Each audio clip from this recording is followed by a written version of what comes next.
companies together in ways that really hadn't happened before. Unprecedented cooperation. The orders were so large, 12,000 for the B-17 alone, that it transformed Boeing and all of American aviation from a collection of businesses into an industry. Aircraft, once produced by hand, now rolled off assembly lines. Huge modern factories sprang up across the country. Tens of thousands of workers were recruited, hired, and trained. And the number of plants only grew after the Japanese bombed Pearl Harbor on December 7, 1941. After America entered the war, anyone who was of age was a soldier or a worker. It's as if an entire country stops and does nothing that isn't related to warfare. It's around-the-clock production. The lights never go out. The machines never stop.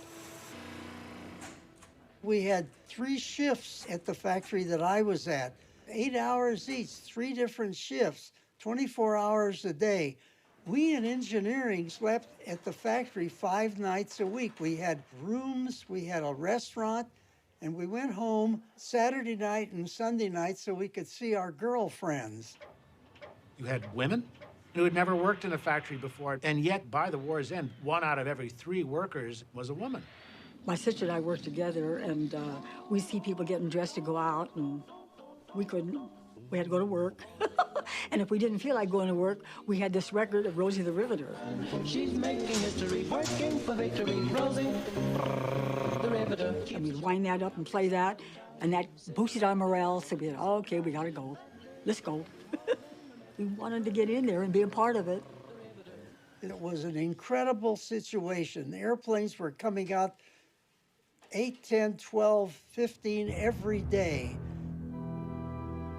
But as a lot of them discovered, an industrial plant is a dangerous place. And it's an astonishing fact, but true, that in 1942, let's remember the year of Guadalcanal, it's the year of Midway, it's the year of the War of the Atlantic, that in 1942, more Americans were killed and injured in war-related industries than were killed or wounded in uniform by a factor of 20 to 1. When we think about the sacrifice that was being made as part of that flat-out war effort, we begin to realize just how much the people working in those plants were just as much a part of that greatest generation as the men who landed at Iwo Jima or at Normandy, who flew over the skies of Germany and Japan. The thousands of planes that rolled out of plants in every part of the country were designed and built to execute the doctrine of strategic bombardment, bomb the enemy's military and industrial base, and bring his war machine to a halt. That was the theory. High-altitude strategic bombing can knock the enemy's industrial machine out to the point where it can't fight the war any longer. So you need armadas, if you will, of bombers to attack these targets. Because on some days, you're going to hit 2, 3 targets, maybe 4, simultaneously. And you take some losses. So you have to have almost a pipeline, if you will, bringing planes into Great Britain throughout the war. These vast fleets of British and American bombers had been anticipated in the futuristic literature of the 1920s and the 1930s. The air was dark, as they would say in the novels, with bombers raining down death from the air.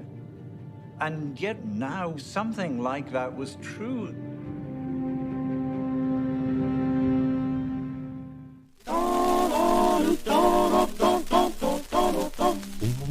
All the day long, where the rain or shine, she's a part of the assembly line.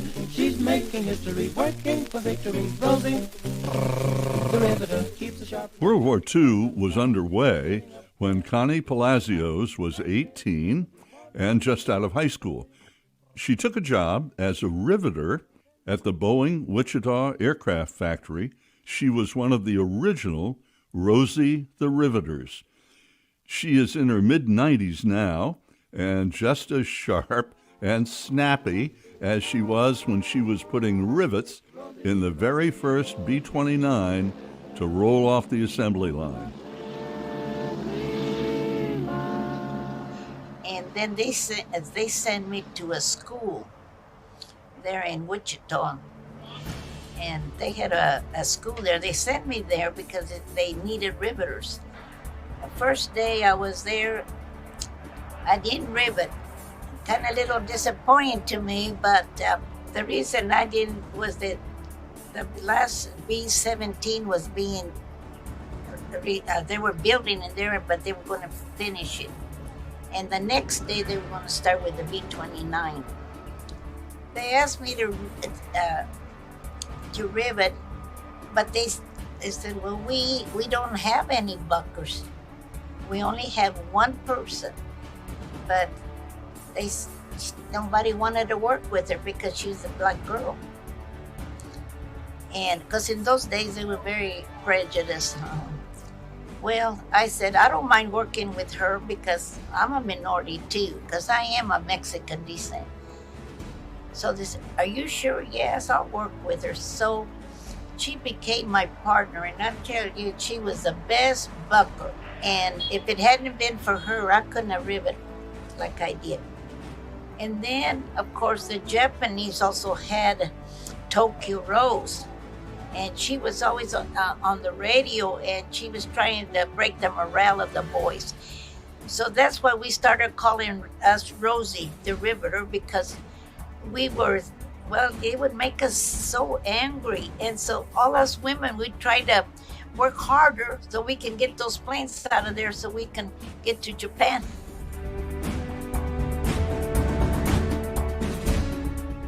Well, it's a better life, I tell you, because we don't have the prejudice we used to have. And everybody is treated more equal, you know, and it's a great place to live, America, because I've been in foreign countries. I went to Venezuela to help build a church in '97, and I tell you, there's nothing like the United States. So I am very proud to be an American citizen, that I was born in the United States.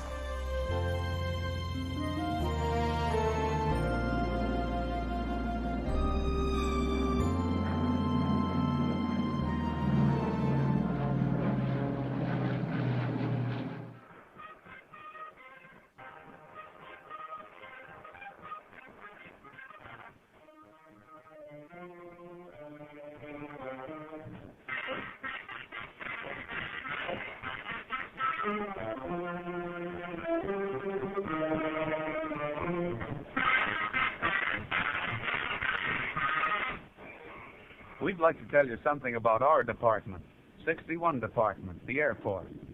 When an Airacobra rolls off the assembly line, it isn't finished. No, sir, not by a long shot. There are still some 304 different operations to be done, and it's our department that does them. Our territory starts with the ramp at the end of the plant. Then we have the pre-flight hangar and the combat hangar just in front of it. We use them to check the airplanes before their first takeoff. Then there's the recheck hangar where the bugs are ironed out after the initial flight. And of course, we use the modifications hangar for final work. It's an around-the-clock job, and we've got over 1,000 people working the 3 shifts. Altogether, we put in more than 250,000 man-hours every month. How's it all kept track of? Well, it's kind of simple. You see, there's an airport operations office up in the mezzanine. Vivian Pollard gets a call every time an airplane is moved, and she tells Corrine Shipston, who keeps the control board up to the minute. In addition, there's a big map of the airport, too, kept up by Gene Sekula and Betty Bowery. First of all, we put an airplane through flow test and pressure test. Here's Maury Goldstein checking the pressure. If it's okay, Doris Goodenough, the inspector, puts plenty of muscle on the stamp that sends the ship on to engine test.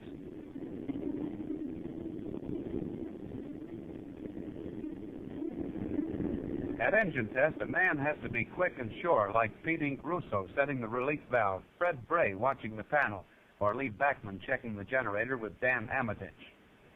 There are some 89 separate steps in engine test, and sometimes it seems like they all have to be done at once.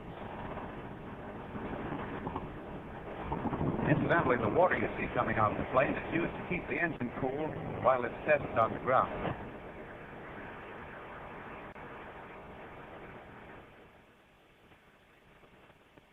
Following engine test, we swing the ship on the compass rose. It takes a lot of experience to get the knack of this job. Just watch Earl Eastman head her right up toward the North Pole.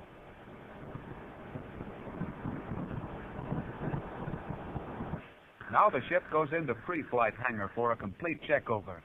And if you find something unusual, you holler for your lead man. That is, lead woman, if you're on Dorothy Gartsky's crew. Then after another run-up, the ship is checked again at the combat hangar, and it's ready for the initial flight line. It's the test pilot show from now on. This is Johnny Wiles, and the crew chief getting him set is Manly Knutson. The flight inspector for this ship is Dan Campion. And between the three of them, believe it or not, they know every nut and bolt, every rivet in the airplane.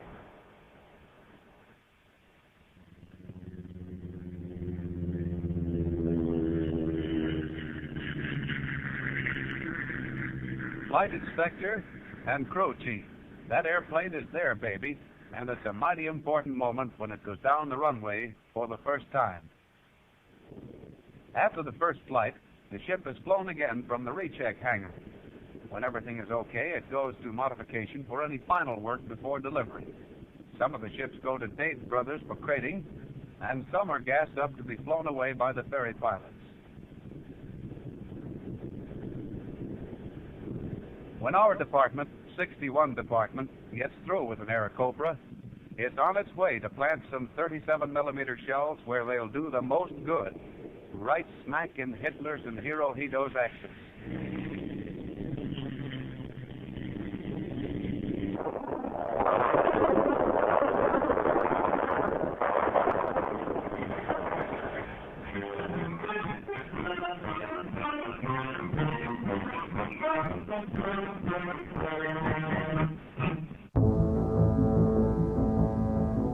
It was mid-1942. The U.S. Army Air Forces had arrived en masse in Britain, within range of the German heartland.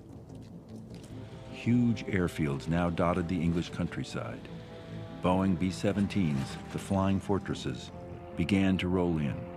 The B-17 arrival in Europe was met with great acclaim. The Americans showing up finally in 1942 was just great. And then setting up the 8th Air Force, and then bringing in the Flying Fortress, was a great thing for the British people to observe. As time went on, we got more and more airplanes coming onto our base, more and more crews coming in. So yes, we're beginning to recognize that the production of B-17s back in the States had really picked up and was really rolling. The plan was for a massive, unrelenting bombing campaign, one that would finally test the idea that a war could be won by strategic bombardment of the enemy. They'll fly in a tight formation, and we will hit the enemy's strategic nerve points. And there's the theory, and now, thank heavens, we have the weapons to do it.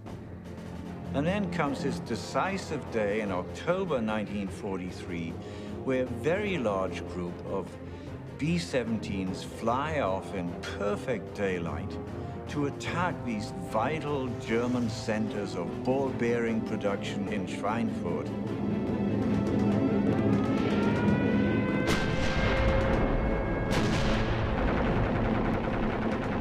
They find themselves subject to the most astonishing set of attacks by the Luftwaffe, carefully coordinated with some fighters coming from below, some from above, some from directly ahead, and the result that day is devastating. 60 B-17 bombers wiped out. Schweinfurt was a terrible place to go because there was a ball bearing factory there. or every moving military vehicle or civilian vehicle rolls on ball bearings. So this target was the most well-defended.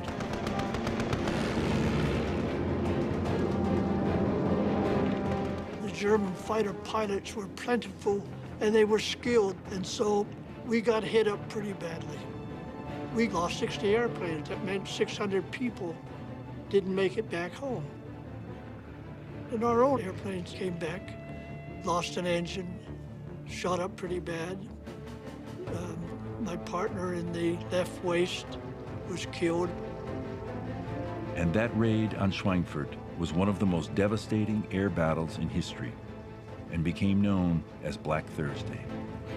This was such a shock to the system that they really began to see how the bomber was supposed to get through, and we were sure we had all the defensive preparation, but it doesn't look like that.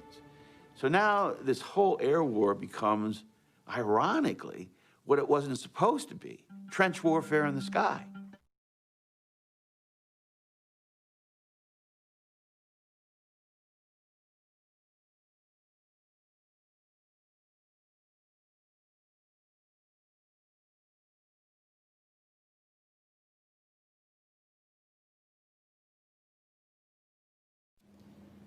Well, the gentleman we're going to hear from next is the highest scoring living American ace from World War II, flying a P-51 Mustang that he nicknamed Old Crow. Bud Anderson shot down 16 enemy airplanes during 116 combat missions in Europe between 1942 and 1945. He also flew combat missions in Korea and Vietnam before retiring from the United States Air Force as a colonel in 1972. Ladies and gentlemen, Colonel Bud Anderson.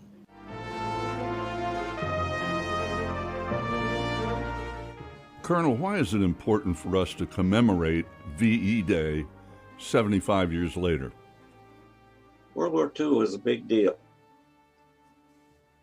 They had these two dictators in Europe that decided they're going to conquer Europe and enslave the people, put them to work. So it was a grave situation. And I think most Americans knew that. But once Japan attacked the United States at Pearl Harbor, the country had a transformation, as I recall, and saying, oh my goodness, this really is serious. The country got behind the government, and but the tremendous manufacturing capability was mobilized, and everybody was working towards winning the war. And our country became very patriotic. Everybody wanted to know what was going on in the war. Everybody had somebody in the service. And I think, well, you know, they called it the greatest generation, but we were all just doing what we knew we had to do. The whole thing of World War II needs to be remembered. It was just a different time, and I don't think we'll see it again. If there is such a thing as a regular mission, please describe one. How many aircraft, what types, and what were the missions? I would say there is no typical mission. It would be like playing cards. You know, you get a hand, and you got to deal with it the way, you know, what's in your hand. But in general, I could tell you, most of our missions were escorting the B-17s and B-24s over Germany. We were transferred to the 8th Air Force. Let's say a mission to Berlin, perhaps. We had a B-17 group very close to us, and we could hear them taking off while we're still in bed. So we'd go to the big briefing, and then we'd find out where we're going. Then you started the engine up on start engine time, and you taxied out, and then you looked for your flight to come by. And then you taxied out and got in position. Here we are now. We're taxiing out 16 airplanes and probably had 2 spares behind that. And then the leader would set course. We'd fly a kind of line of rest on a straight course towards our rendezvous with the bombers.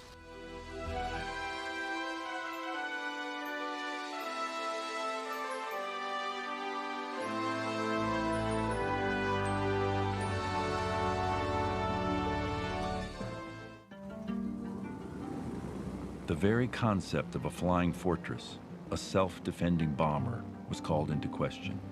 They wanted the B-17s and the rest of them to simply fight their way through, fight off the enemy fighters with defensive firepower, and succeed that way. It did work. You had to have fighter coverage. At stake was the entire Allied war effort.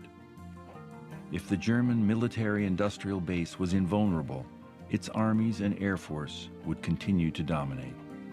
You're not going to be able to actually land on D-Day. You're not going to be able to win the war in Europe, win the war at all, unless you have a long-range escorting fighter. And so they actually pull back for several months while they're scratching their heads. The whole air war is, you know, point, counterpoint, check, counter check.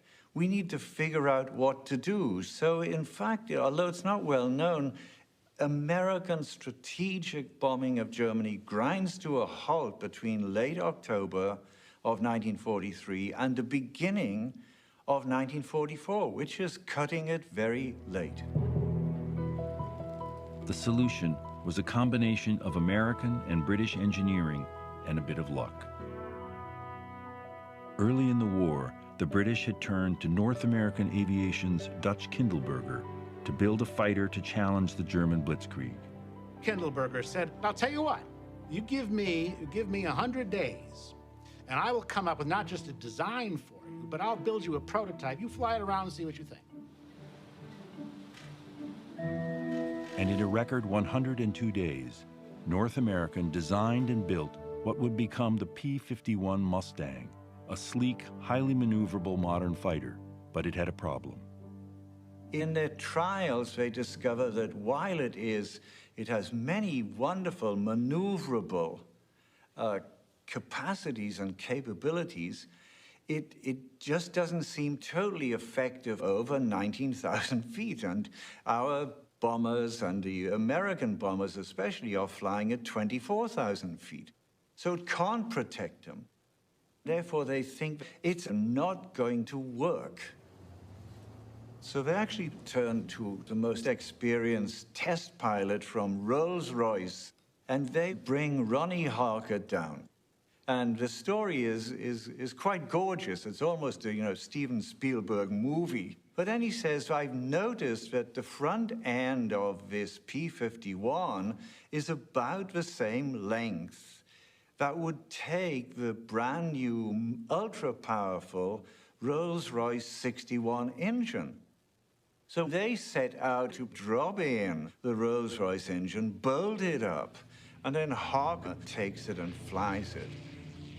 And when he comes down, his report is just something that blows your mind. It blows the mind of any aerospace historian. He says, it's still as wonderful and maneuverable as ever, but now with this engine in, I can get it up to 40,000 feet and it can fly 440 miles an hour. I think this one can escort our bombers all the way to Berlin. And the transformation is something which itself is wonderful, the transformation of the balance of power in the air. Hermann Göring, Commander-in-Chief of the Luftwaffe, later remarked, "The day I saw Mustangs over Berlin, I knew the war was lost."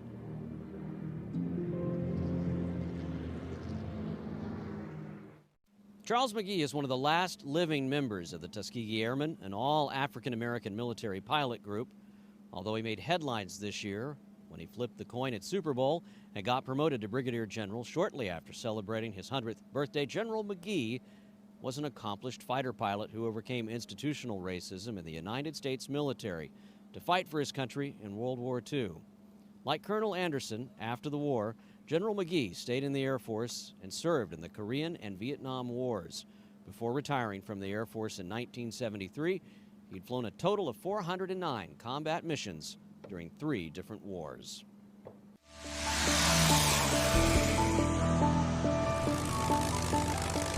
Charles, your incredible career in the Air Force, what is your experience growing up and in the Air Force told you about our country, about what our country is? Well, that's how much time do we have? Interesting, it told that we can support the country regardless of our color or accident of birth. It's more about being prepared. It's about having an education, being willing to serve this country and enjoy the freedoms that we so much enjoy, that creeping away in many little ways. But it's something that we need to let our young folks know. I think even that's what this flyby is going to do. Remember, don't forget, but we don't need to repeat it. And this is the type of thing that I think out of lessons, our experience allowed the move away from the attitudes that existed earlier, saying something we couldn't do or denying an opportunity. But it lifted up the challenge of being prepared, and this is a challenge to our young people today. There's so much going on, but it's the things they need to know to be a part of our country's future and continue to enjoy the freedoms that we have. And there you were with your P-51 group in Italy. And what were your missions? What were you flying? And our missions was to save American lives. And we had the leadership that told us, young Rice, second and first lieutenants that would like to go off and get a victory and become an ace. If you leave the bomber not under attack, you'll be going home. He said, you take care of it. Our focus strictly, and the reason the 332nd Fighter Group, with 3 others, were picked to begin the escort work, well, we thought we had enough guns on the B-17s and B-24s to protect them from the German Air Force. That wasn't happening. Of course, at that time, a bomber going out was 10 American lives. And so, as I say, with good leadership and one we respected, B.O. Davis Jr., we stuck with the bombers. And in fact, to the point, I think at one time, B.O. even changed the name on his airplane to by request, because we were the Red Tails. Now, maybe I can tell folks why. A lot of folks want to know why we were the Red Tails. Fortunately, I think somebody at 15th Air Force realized that suddenly providing these planes, they wanted the gunners to know these are friendly, these aren't German aircraft. So of the 4 groups, one had a yellow tail, one had candy stripe, red and white, one had orange and black checkerboard. 332nd Fighter Group was the Red Tails. And that has stuck. So besides calling us Tuskegee Airmen, they still talk about the Red Tails. But I'd like to tell folks, Red Tail is part of the story of the Tuskegee Airmen. The other half of the story is the medium bomber pilots that didn't get into combat, but as we said earlier, helped solve that second victory against what was taking place here at home. The decisive contest for air superiority over the entire European battlefield was waged over the winter and spring of 1944. Allied tactics changed with the arrival of the Mustangs. They no longer simply escorted the bombers, they took the fight directly to the Luftwaffe, in the air and on the ground. Today's orders were, pursue and destroy the enemy. The Mustangs and other Allied fighters, like the P-47 and the P-38, were outfitted with additional fuel tanks and were able to range over almost all of the German countryside.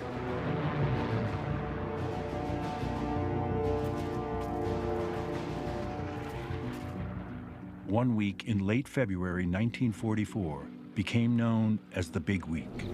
We're about to hit the Nazis for 6 consecutive days and nights. The Allies hope to finally win air superiority over the Luftwaffe.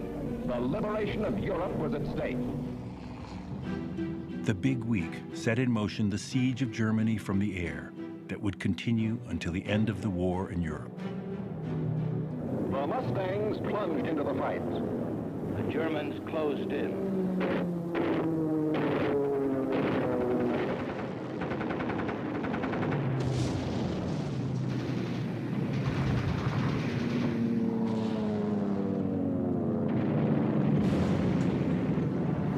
A gigantic fighter battle raged across the European skies, with victories by our fighters alone of 60, 85, and over 100 enemy aircraft destroyed each day.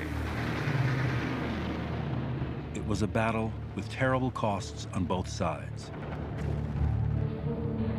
Scores of Allied planes and crew were lost. But the toll on the Luftwaffe was far greater.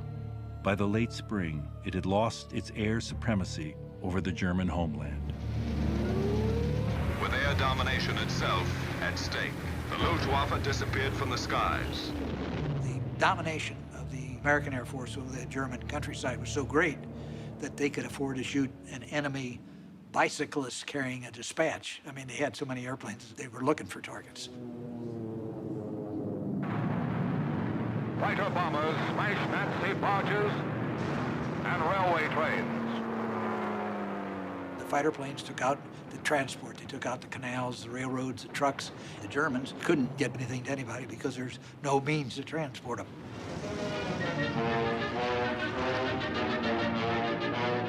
The bombers begin the invasion blow. The Luftwaffe could no longer inflict the devastation on Allied bombers that just months before had brought Allied bombing to a halt. Great air fleets hitting German defenses. Thousands of tons of high explosives rain down. Watch, a road junction is hit.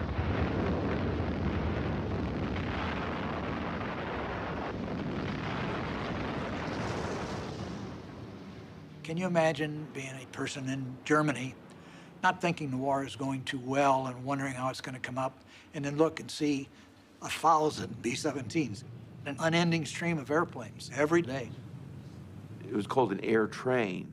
When the first plane hit German airspace, the tail was still in England. It was amazing. And then at evening time, they would come back 4 night raids and the ground would shake again. But the war was far from over. Controlling the skies and devastating the Nazi war machine cleared the way for the Allies' ground invasion of Europe.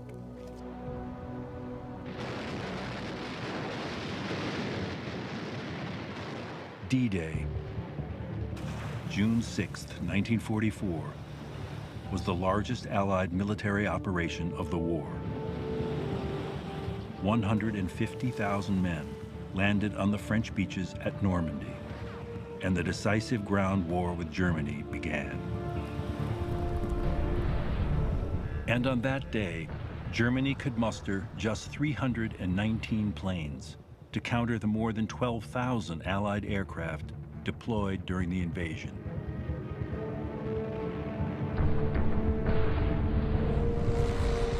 And for the next year, fiercely contested battles were fought, but the Allies controlled the air above. And the German war machine was beyond repair. And I often think that there ought to be a monument for the over 18,000 airmen who were casualties in the 5-month run-up to D-Day. That's double the number of casualties we took on the beaches on D-Day.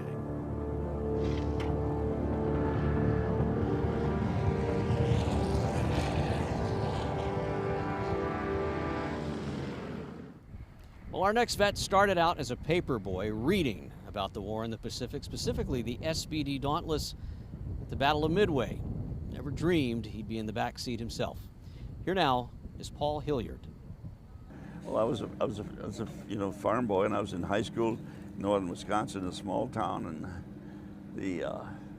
but I had a paper route, and I loved history and geography, and I said, well, as a farm kid in the boondocks, he said, in the Depression and the drought, I said, well, I'd never been any place, didn't think I was ever going to go any place, so I loved geography because it was about other places, and.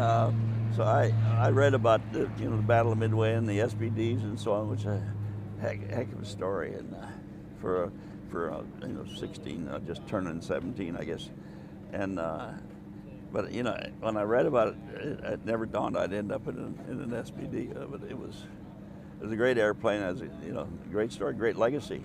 So, but the B-29 means a lot to me because they sent us home. In July, they sent us back for reassignment, and we were flying out of Zamboanga, Mindanao, which is close to the end of the world. And they sent us home. They said, going home for reassignment, and I was on leave. I was on a train, I think, between San Diego and Chicago when they dropped the first A-bomb. And the night I got home, and my mother lived in Kenosha, Wisconsin, and they dropped the second one. We didn't know much about it, but a week later, the Jap says this deal's not working out to our satisfaction, and they surrendered. And the next morning I woke up on my mother's lawn. I guess I had a good time. Everybody had a good time. Why is this important today, what we're doing? Give us the lowdown. Well, I think it was a great period in American history, and you think Americans sent 6-7 million young men around the world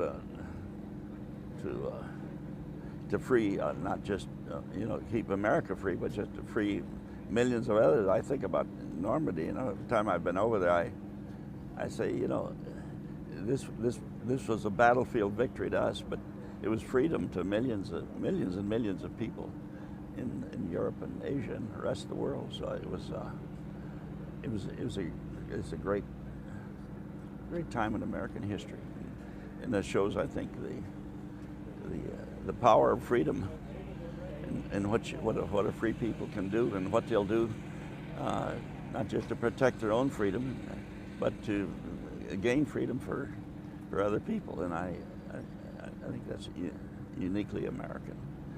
And so I'm a believer in American exceptionalism. In May 1945, Germany surrendered.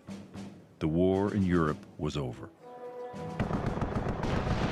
But that did not bring an end to World War II. The war against Japan continued. Japan, like Germany, had conquered vast stretches of territory. And the United States military believed that strategic bombardment would also be essential to defeating its Pacific enemy. But to destroy the Japanese industrial base, the U.S. would need a bomber that could fly much further than the B-17. In the Pacific, we had to operate over ranges that were much greater than the kind of ranges we had in Europe, over vast stretches of the ocean. You're going to need planes with fantastic range. And during the war, Boeing was developing just such a plane, the B-29, known as the Superfortress. The B-29 was a 4-engine super bomber that would travel farther and carry a bigger bomb load than any plane had done in history. This B-29, which is to be the bomber beyond all bombers. And it's going to be the ultimate war-winning machine if the war goes on. And remember, many planners thought that especially the war against Japan might not finish until 1947. When Japan attacked Pearl Harbor in December 1941, the B-29 was a design on paper. But once America declared war on Japan, the Army Air Forces wanted Boeing to start delivering them within 2 years at a rate of 25 a month. The construction of the factory, the design, the building of the prototype, the testing, and even the manufacturing would have to happen at virtually the same time. The plane was going to have to be mass-produced and flown before the engineers even knew for sure that all of its complicated systems would work. In Wichita, Kansas, the plant that took shape was enormous. Built in the midst of wheat fields in just 18 months, thousands of workers were hired and trained. People had never seen an airplane, quite literally, had never seen an airplane firsthand on the ground, were suddenly building this massive thing which required thousands of parts and miles of wiring.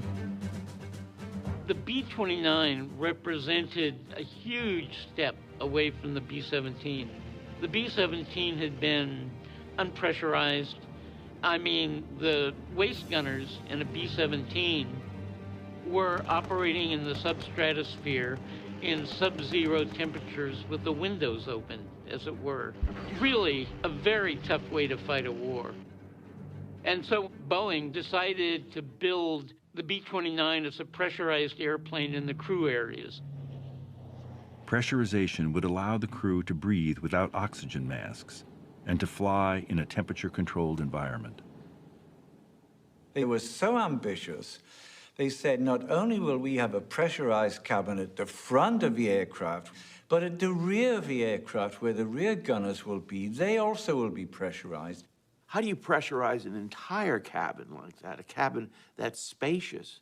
Well, they come up with a tunnel idea where you move from the cockpit to the back of the plane, crawling through a tunnel, so you don't have to pressurize the bomb bay.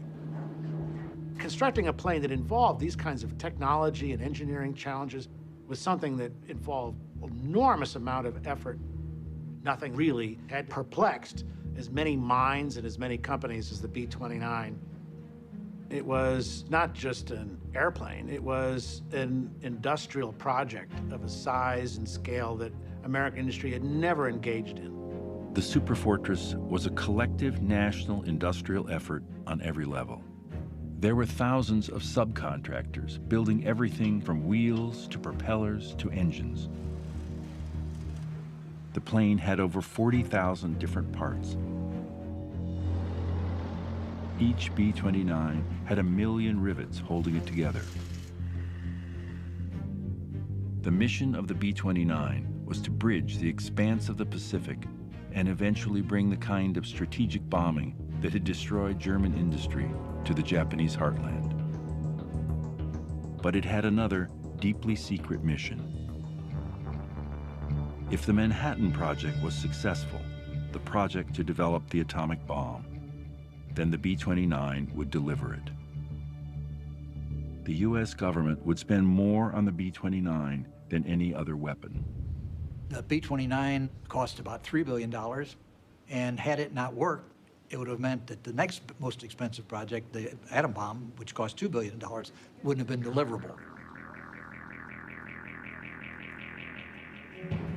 What happened in Wichita was going to determine the outcome of the war. Everything was to be more sophisticated than anything which had gone before. That means that you're in new territory, and some of the things aren't going to work until you try it out and try it out. So there's delays, inevitable delays, and this is why it was called, as a joke, so to speak, but it was a bittersweet joke, it was called the Battle of Kansas. Can we win the Battle of Kansas? And there was quite a question mark about this. The Battle of Kansas was a battle against time, and time was costing lives.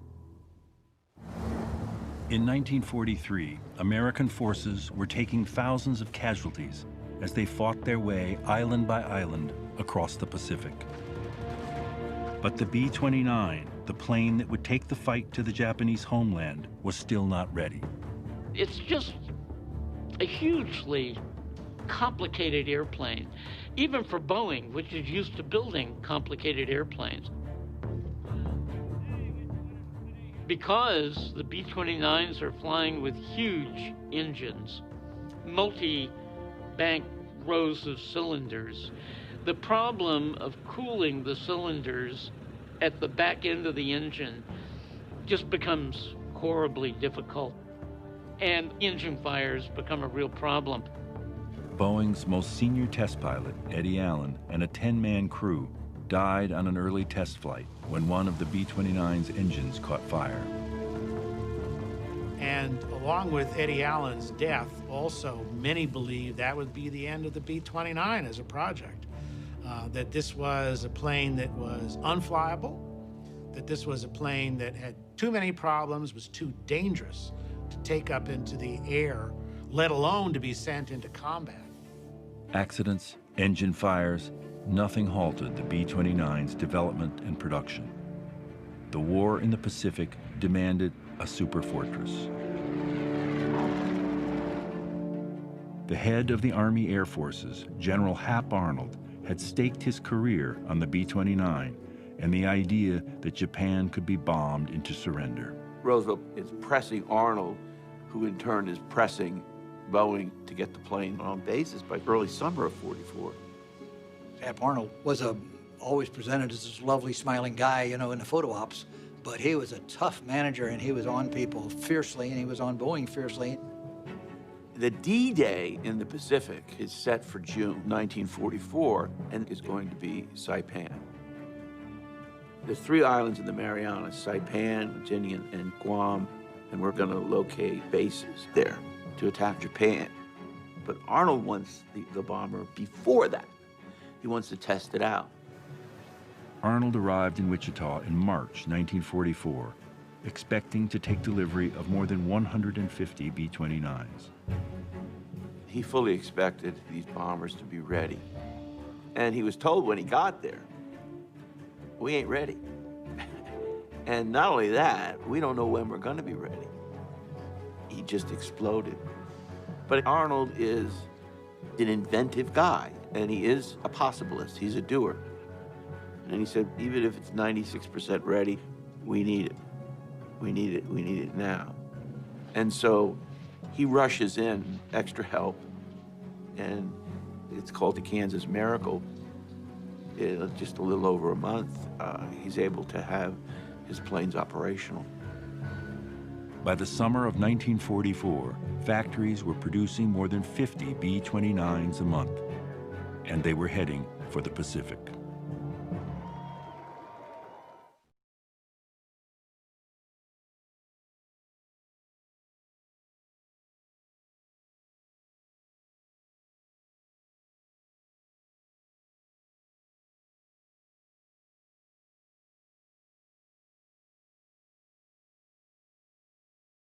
The first B-29 rolls out. They got an alert that, you know, we had broken the code, the Japanese code.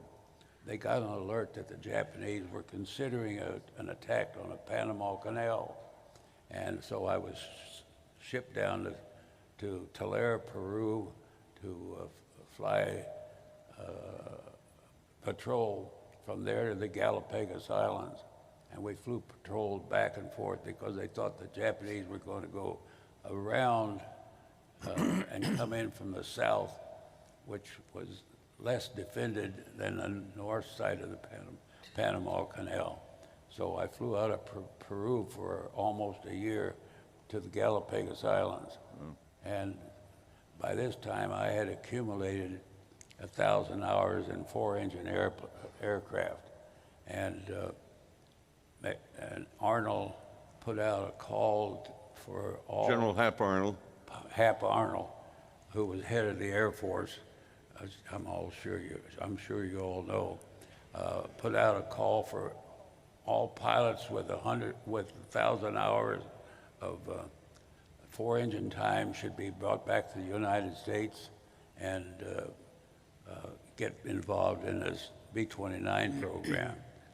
And so all of a sudden I was jerked back to Pratt, Kansas, and showing this airplane in a commercial hangar of the airport at Pratt, Kansas, and the airplane was sticking out of the sides of the hangar. It was so big, and I thought to myself, my God, somebody going to fly this damn thing? And the next thing you know, they said that it had the characteristics of a B-26 bomber. So off to B-26 flying school at Del Rio, Texas, and I learned to fly the B-26, and came back, and a Boeing test pilot checked me out with 2 hours and 15 minutes of time. The next thing that happened was they informed me that I was going to Wichita, Kansas, with a captain. I was a lieutenant, to pick up the first B-29 the Air Force accepted, and it came off of the production line at Wichita, which was a tremendous operation.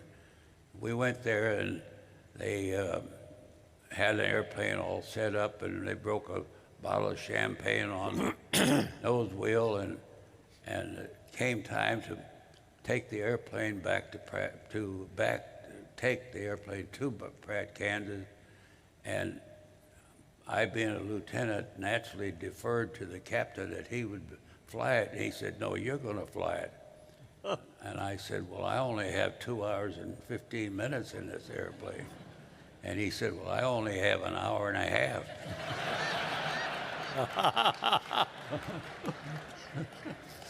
So I got to take off take the B-29 to Pratt, Kansas with 2 hours and 15 minutes of time, and from then on it was B-29s. I did about everything that you could in a B-29. From there to the end of the war, I flew on the first mission over Japan and the last mission over Japan. It was just 2.5 years since the Japanese had bombed Pearl Harbor. The superfortresses were arriving in the Pacific Theater by the dozens, and then by the hundreds.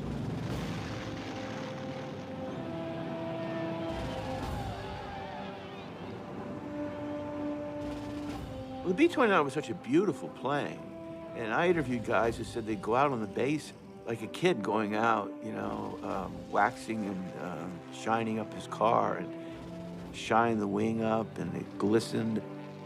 It was a gorgeous plane. The pilots had to deal with enormous aircraft full of fuel, full of bombs, full of armor plating.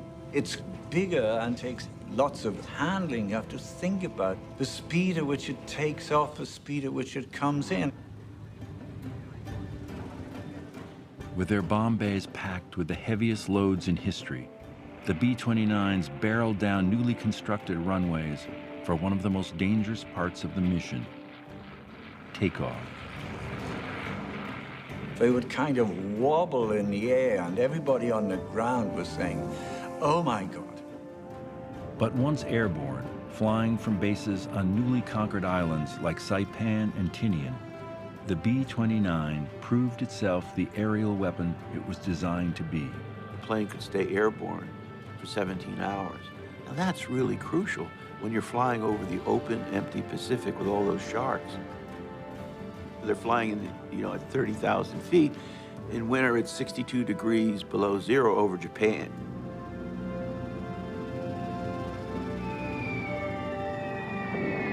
No part of the Japanese Empire is now out of our range. No war factory too remote to feel our bombs. The battle for Japan is now underway with full speed ahead.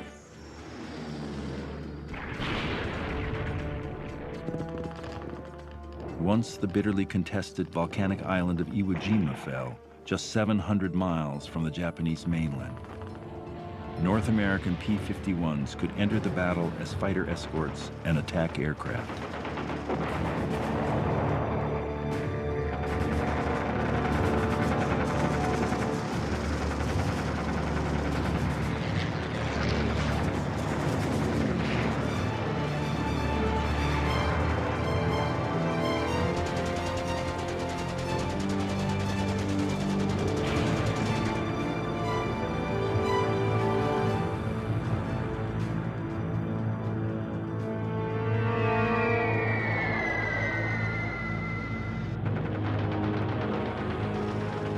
By the spring of 1945, much of the Imperial Air Force was destroyed. And the B-29s were attacking from as little as 5,000 feet, making the bombing more accurate and more devastating.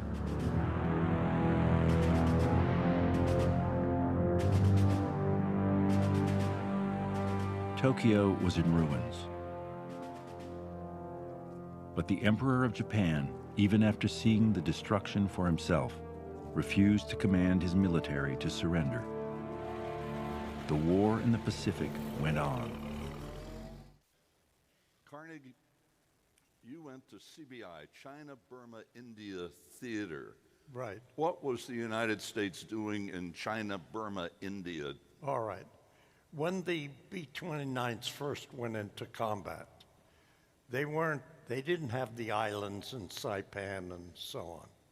So in order to test the B-29, basically that's what it was. Because we bombed, we had to take off from India with our bombs over to China. We had 4 forward bases in China where each group would go and land and gas up again and then go on for a 15-hour mission to Manchuria, Japan, and so on. And that's how the war was developed at that point. We didn't do as much damage as was done later, but in terms of showing the Japanese that they're vulnerable, that had an impact. Go back to the POW experience, if you would. Yeah. 6 months?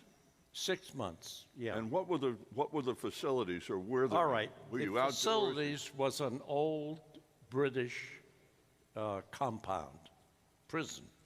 It was like the spokes of a wagon wheel, and each spoke was a compound. So in the center was the pump house and the supposed medical. There was no medical.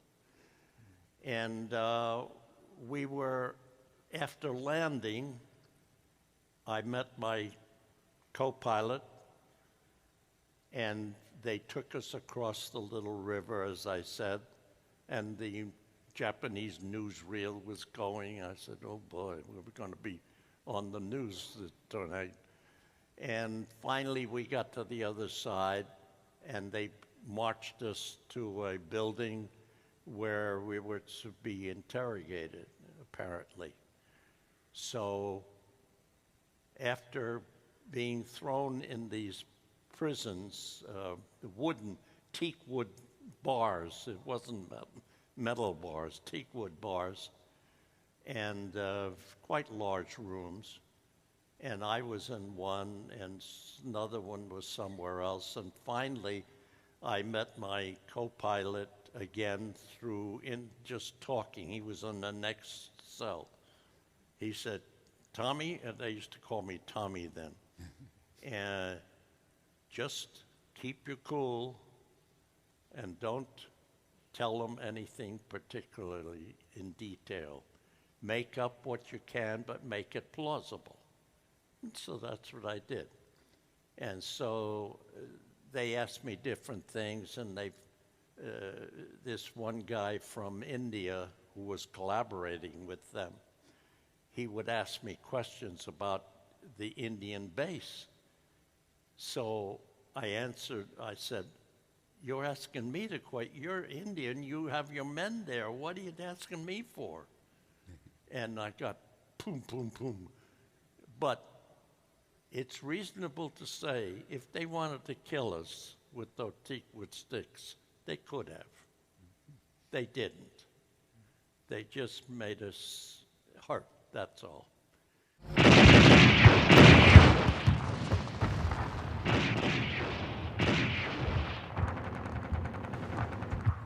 In May and June 1945, the Army had the greatest number of its casualties ever since the Civil War in taking the islands of Okinawa.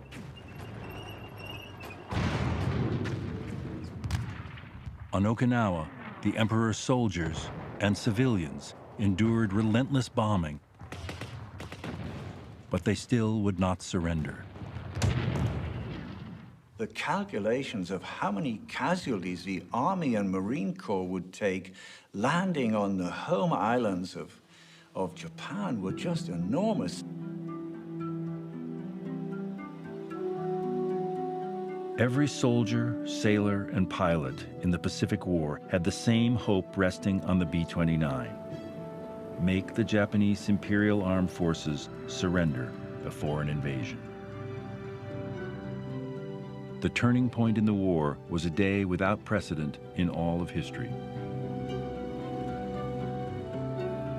On August 6, 1945, a B-29 named Enola Gay flew the 1,500 miles from a base on the island of Tinian to Hiroshima. It dropped the first atomic bomb, followed by the bombing of Nagasaki on August 9th. Aboard the battleship USS Missouri, on September 2nd, the Japanese surrendered. There would be no invasion. The once untested theory of strategic bombardment had proven decisive. The war was over.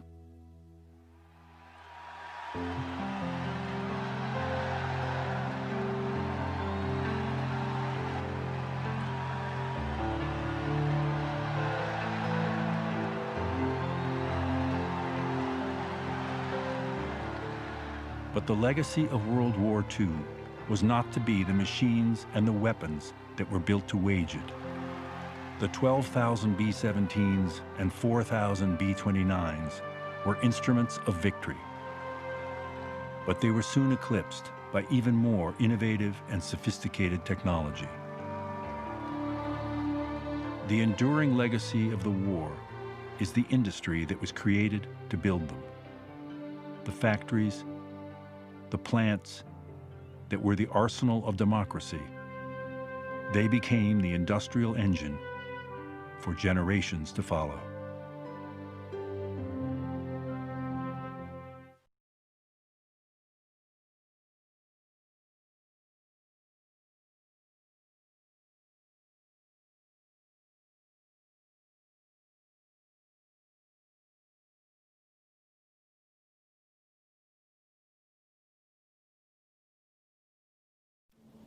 At this point, all of the aircraft participating in today's flyover have made their way to hold points in the suburbs of Virginia, just outside Washington, D.C.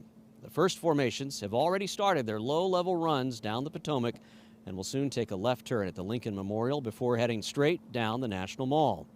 You will soon see some of the rarest and most well-maintained historic aircraft in the world. An amazing assembly of airplanes at any time, but especially so during a pandemic. Nearly all of them are themselves veterans of World War II. One of them in particular, a C-47 transport aircraft nicknamed That's All Brother, led a formation of hundreds of cargo aircraft that dropped more than 10,000 airborne infantry members on June 6, 1944. As they make their way down the National Mall, and as you hear the stories associated with these amazing airplanes, remember that your fellow Americans manufactured them, maintained them, flew them, and sometimes jumped out of them. They built and used these tools to achieve the greatest victory in the history of the world. It's been my pleasure to share this time with you ahead of this morning's historic flyover. And before I turn it over to my good friend Rob Ryder, the narrator for today's Arsenal of Democracy flyover, we're pleased to share this special message from our presenting sponsor, Linda Hope of the Bob Hope Legacy, part of the Bob and Dolores Hope Foundation. It gives me great pleasure to share a welcoming message from Linda Hope of the Bob Hope Legacy, representing the Bob and Dolores Hope Foundation. Their generous support of the World War II 75th Commemoration ensures that the legacy of all veterans continues to inspire and motivate our children, those who are destined to lead our future. World War II was a pivotal moment in American and world history. When the freedom of the world was threatened, millions of Americans rose to its defense.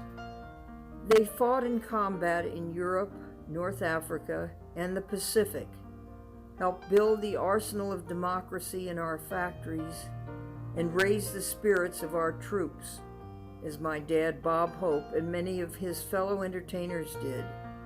Everyone played a role in achieving victory and establishing an enduring peace. Bob Hope, with a small band of performers, traveled to bases throughout the U.S. and around the globe to entertain our service members, visiting hospitals and installations in theaters of war in Europe and the South Pacific. Travel to those distant locations was grueling, and the conditions upon arrival were often dangerous.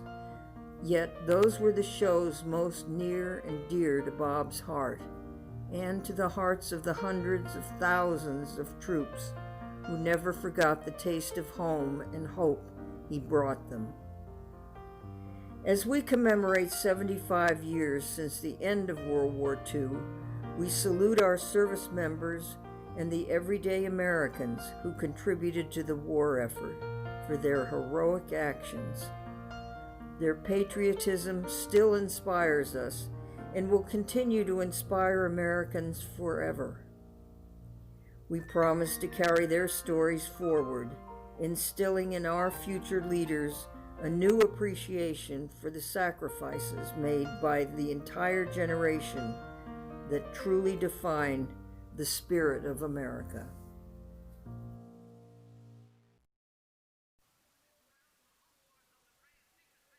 Good morning, veterans and families and all who are watching and all who share an interest in the history of our nation.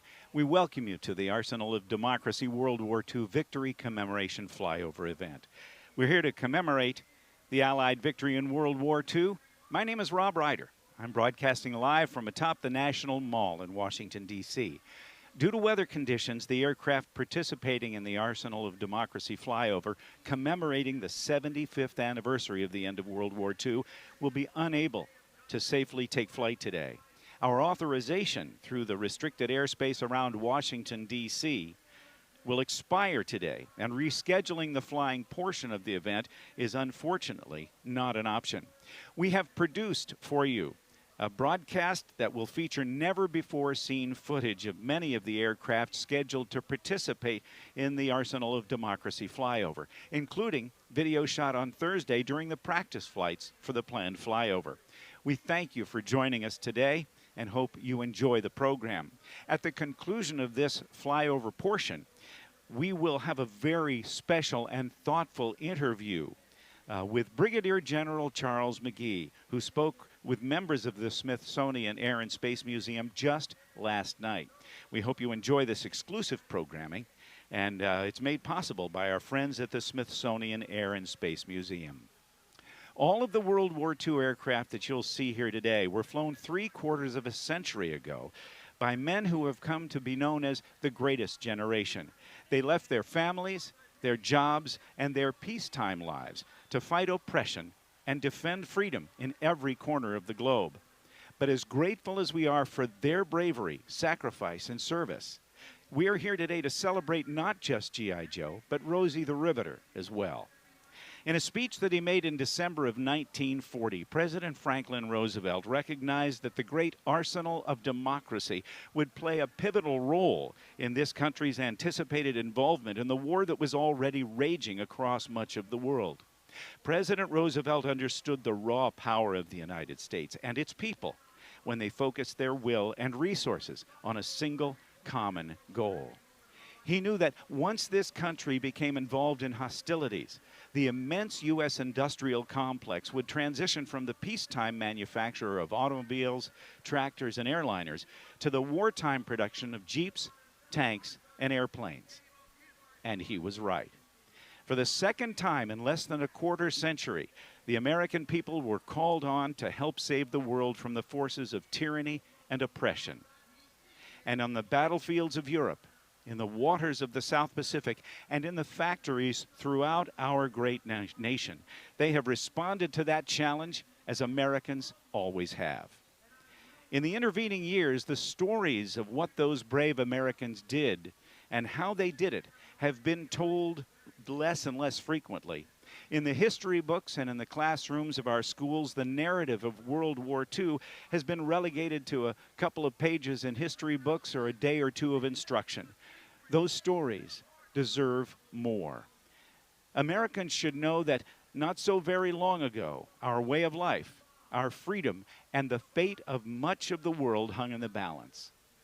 And in the resolve with which this country rose to face that challenge is even 75 years later awe-inspiring. Over the last several months, as we prepared for this event, we identified several themes common to all those who helped earn the Allied victory in World War II. First, everyone participated, if not in uniform, then working in the factories, producing the machines and building those things and producing the munitions and supplies that our boys put to such effective use in every corner of the globe. Second, World War II veterans are genuinely humble about the risks they took and the deprivations they faced when they willingly walked into harm's way to protect and defend our country nearly 80 years ago. Finally, and most poignantly, we've been struck by the deep respect that the surviving veterans have for those who they consider to be the real heroes of World War II, those men who didn't come home, the warriors who gave their last full measure of devotion to the epic struggle that took place 7 decades ago in faraway places like Burma, Bataan, and Bastogne, Carentan, Cassino, and the Coral Sea, and Tinian, Tunisia, and Tarawa. Today, with the generous support provided by the Bob Hope Legacy, the Bob and Dolores Hope Foundation, and other corporate sponsors, it is our great honor to use a remarkable collection of more than 60 vintage military aircraft to tell their stories. In the period immediately preceding World War II, the Army and Navy did not yet have sufficient resources to patrol and protect shipping routes in the Atlantic Ocean to the Gulf of Mexico. At a time when German submarines were prowling off the waters off the eastern shore of the country and sinking vitally important tankers, the military's senior leadership asked for help from the newly formed Civil Air Patrol, an organization of civilian pilots volunteering to use their aircraft in defense of the nation. Armed with small bombs and depth charges, the CAP's Coastal Patrol used light single-engine aircraft to fly missions from 21 bases from Maine to Texas. The aircraft used by the Civil Air Patrol included light aircraft like these L-4 Grasshoppers. If they look familiar, that's because beneath that military paint job, the L-4 Grasshopper is the Piper J-3 Cub. The Cub's simple design and construction, together with its maneuverability and low cost, made it an excellent reconnaissance, liaison, and ground control aircraft for the military. And by the end of the war, more than 5,000 were produced as L-4 Grasshoppers. But the Cubs used by the Civil Air Patrol, particularly those flown in the earliest days of the war, were principally civilian-owned Cubs that were repurposed as coastal patrol aircraft. Over an 18-month period, the Civil Air Patrol spotted 173 possible submarines, attacked 57, dropped 82 bombs, and also flew over 24 million miles during 5,684 convoy support missions. Its efforts helped the military push the submarine threat well away from coastal patrol shipping lanes, but not without cost. The Coastal Patrol suffered 26 fatalities and 90 aircraft were destroyed during the early years of the war. One of the other aircraft used extensively by the CAP's Coastal Patrol was the Stinson L-5 Sentinel, affectionately known as the Flying Jeep. Based loosely on the design of the Stinson 108, a general aviation aircraft, the L-5 was the only purpose-built U.S. liaison aircraft built for the military during World War II. All of the other liaison planes were lightly modified, off-the-shelf civilian models. Nearly 4,000 were built by the end of 1945, making it the second most widely used liaison observation aircraft behind the Piper L-4 Grasshopper. In addition to coastal patrol, CAP pilots performed many critical tasks, including search and rescue, target towing, border patrol, forest fire patrol, interceptor training, and dozens of other missions. In the years since it was formed, just before World War II, the Civil Air Patrol has become an iconic organization in the American aviation community and a frequent starting point for many of the country's professional pilots, both civilian and military. The CAP is the official auxiliary of the United States Air Force. In 1938, when General Hap Arnold, commander of America's Air Forces, considered this country's preparedness for war, he recognized that America did not have nearly enough airplanes or pilots to fly them. 3 years before the Japanese attack on Pearl Harbor, what would later become the U.S. Army Air Force was comprised of 21,000 airmen and 1,800 aircraft. By the end of the war, the Army Air Force included 2.3 million people, and production of aircraft of all types reached nearly 300,000. In a war that military leaders quickly discovered would be determined by air superiority, this unprecedented increase in American air power was widely recognized to be one of the most important factors for the Allies' victory. And right in the center of this effort was the need to quickly and efficiently train hundreds of thousands of military pilots. Every military pilot's training began with ground school and their first flights in a primary training aircraft, like this de Havilland Tiger Moth, painted in the colors of a training aircraft used by the Royal Air Force. First flown in 1931 and not fully retired until 1959. The Tiger Moth was the primary trainer for 2 generations of British and Commonwealth country military pilots. Slow and forgiving of student pilot mistakes, the Tiger Moth was widely known to be easy to fly, but difficult to fly well. In total, nearly 9,000 were built, and many are still flown by civilian pilots in the UK and throughout the rest of the world. Most military pilots completed a training program that was accomplished in 3 phases: primary, basic, and advanced. This process was designed to gradually increase the complexity of a pilot's training. The primary phase familiarized the student pilot with the principles of flight. Basic introduced them to the complexities of radio communication and flying in formation. And advanced training was designed to prepare the air crews to go into combat. At the beginning of World War II, flight training lasted 9 months, with 12 weeks of primary, 12 weeks of basic, and 12 weeks of advanced training. Each pilot had 65 flying hours of primary training and 75 hours of basic and advanced training. By the end of the war, to help push pilots through and get them into combat, that 9-month program had been reduced to 7. One of the first aircraft many of these pilots ever saw was the ubiquitous Boeing Model 75 Stearman biplane. First introduced as a military trainer in 1934, these open cockpit fixed gear biplanes were constructed of wood, fabric, and tubular steel. With a tandem seat configuration, the student typically occupied the front seat with the instructor seated behind. During World War II, these airplanes cost $11,000 per copy, and Boeing delivered more than 10,000 of them to the U.S. Army Air Forces, the U.S. Navy, and the Royal Canadian Air Force. As a matter of fact, the RCAF called it the Cadet. It also earned the nickname Yellow Peril. One source says that nickname was earned because if a student didn't solo in a certain number of hours, he was in peril of being washed out of the program. Another referred to the narrow landing gear on the Boeing Stearman and its difficult or perilous handling characteristics on the ground and its propensity to do the dreaded ground loop. Although the history of aerial warfare during World War II focuses on the danger and high casualty rates of combat missions, the training phase for pilots and their crews was nearly as dangerous. In 1939, fewer than 1,000 military pilots graduated from basic training. By 1943, that figure had grown to 165,000. That unprecedented growth came with horrific losses. Nearly 15,000 young men died in aircrew training between 1942 and 1945 without ever leaving the United States.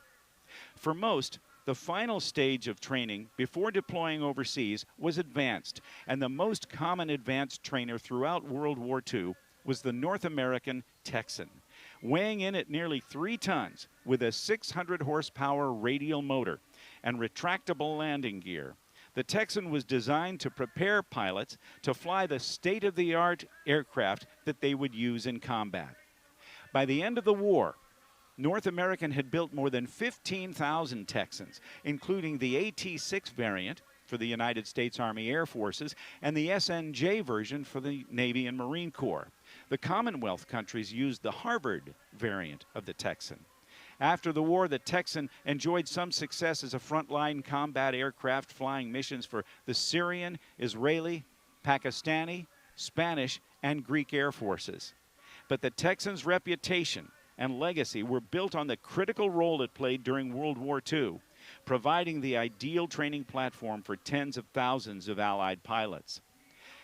Texans were even served as target spotting aircraft during the Korean conflict of 1950 to 1953.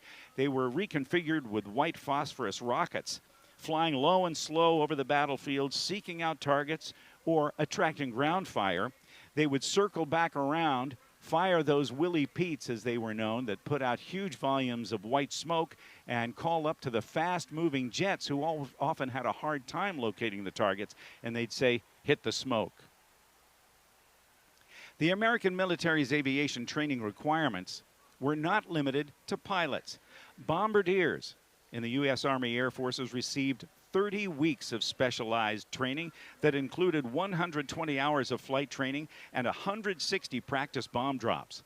Student bombardiers normally dropped 100-pound, sand-filled practice bombs in training. Students were deemed to be proficient if they hit the target 1 out of 5 times. Navigators in training received more than 500 hours of ground instruction and spent more than 100 hours in the air sharpening their skills needed to get the aircraft from its home base to the target and back home again. Using only maps, compasses, watches, and intuition, they were expected to plot a route that was off by not more than 1 minute per hour of flight time and arrive within 15 miles of their objective, flying at night. The all-metal twin-engine AT-11, or Twin Beach as it was known, was the most common advanced trainer for these specialists. About 90% of the 45,000 Army Forces bombardiers in World War II did their training in the AT-11. Developed initially as a commercial transport aircraft in the late 1930s, the Beach Model 18 was designed with the expectation that it could easily be repurposed as a military aircraft. And it was. The U.S. military ordered more than 1,500 of them between 1941 and 1945, most of them used as training platforms and for gunners as well.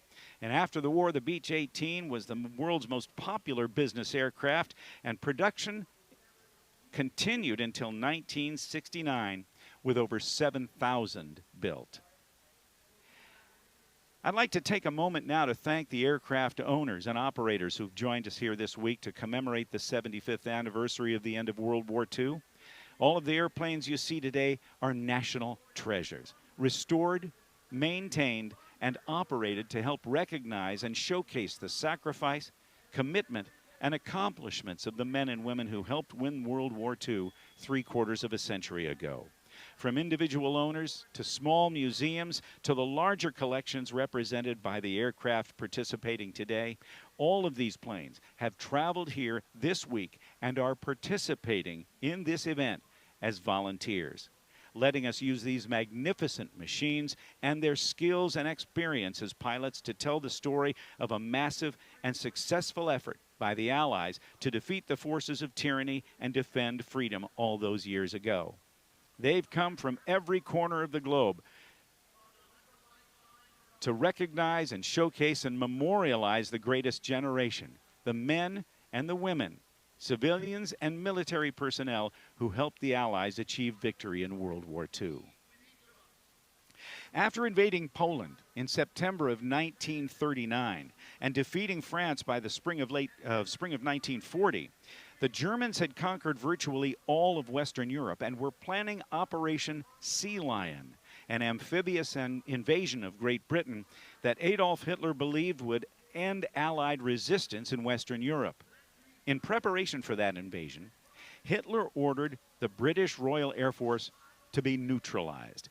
Throughout the summer and early fall of 1940, the full might of the German Air Force was focused on destroying the Royal Air Force, demoralizing the British people, and completing the German defeat of Allied forces. And these battles were fought at a time when the arsenal of democracy had only just begun to churn out weapons and armament, and while the Royal Air Force was still using only those pilots who had been trained prior to the start of the war. High in the skies over southern England, Supermarine Spitfires and Hawker Hurricane fighters, like those you see here, engaged German aircraft in aerial battles that would quite literally determine the outcome of the war. And after 4 months, the Royal Air Force prevailed, giving Germany its first major defeat of the war and prompting Hitler to indefinitely postpone his planned invasion of Great Britain.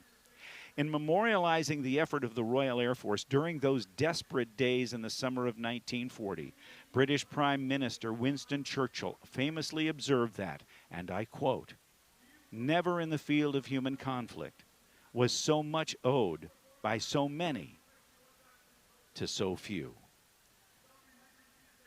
The Spitfire, one of the most elegant airplanes. I've talked to gentlemen who have flown both Mustangs and Spitfires, and believe it or not, they say they'd rather be flying a Spitfire. The Hawker Hurricanes and Spitfires were also aided by some American airplanes during that war, among them the P-40 Warhawk, and we'll talk more about that later. When Pearl Harbor was attacked by carrier-based aircraft of the Japanese Navy, the only modern U.S. Army Air Forces fighter stationed in Hawaii was the Curtiss P-40, an all-metal, 300-mile-per-hour 1937 design. The P-40 was rapidly overtaken by far more capable fighters, but at 8 o'clock on the morning of December 7th, 1941, this warplane was our country's first line of defense against 350 Japanese fighter planes, bombers, and torpedo planes launched from 6 aircraft carriers. By 9 o'clock on that day, more than 2,400 Americans had been killed. Much of the Navy fleet had been ruined, and more than half of the Army Air Force's aircraft on Oahu were damaged beyond use. The lone aerial opposition came from individual pilots like Second Lieutenant George Welch, who raced for any airplane they could find. Flying a P-40, much like you see here, Welch shot down 4 Japanese aircraft on that day of infamy and was rewarded with the Distinguished Flying Cross. 2 weeks after the attack on Pearl Harbor, 100 recruits, led by Claire Chennault, one of the most gifted and controversial commanders of the war, began flying P-40s to protect China from Japan. In 7 months, before the American Volunteer Group disbanded and incorporated into the 23rd Fighter Group of the U.S. Army Air Forces, the Flying Tigers Group savaged Japanese bombers and immortalized the fierce shark's teeth paint scheme on the nose of the P-40s. The P-40 flying alongside the Hurricanes and Spitfires back in the Battle of Britain were also, those P-40s were a very important link in bringing to the forefront the North American P-51 Mustang that we'll talk about in just a little bit. In April of 1942, after a series of stinging setbacks in the Pacific, Lieutenant Colonel Jimmy Doolittle led 16 B-25 Mitchell bombers off the aircraft carrier USS Hornet on a bombing raid to Tokyo, Osaka, Nagoya, Kobe, and Yokohama, Japan. The raid was American improvisation at its finest. The B-25 wasn't designed to fly from an aircraft carrier, but an aircraft strike on the heartland of Japan so soon after the attack on Pearl Harbor provided Americans with a much-needed morale boost. Although the raid resulted in only minor damage to its targets, it had a profound effect on Japanese strategy, causing military leaders to be more concerned about attacks on Japan than they otherwise would have been.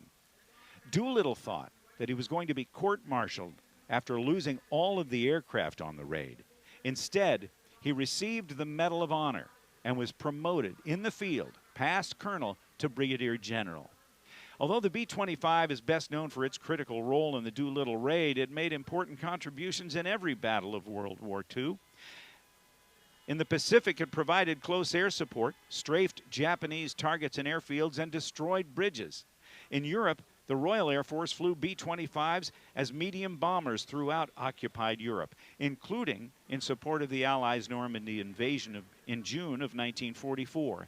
And the Marine Corps used the PBJ-1 variant to find and destroy enemy ships and submarines.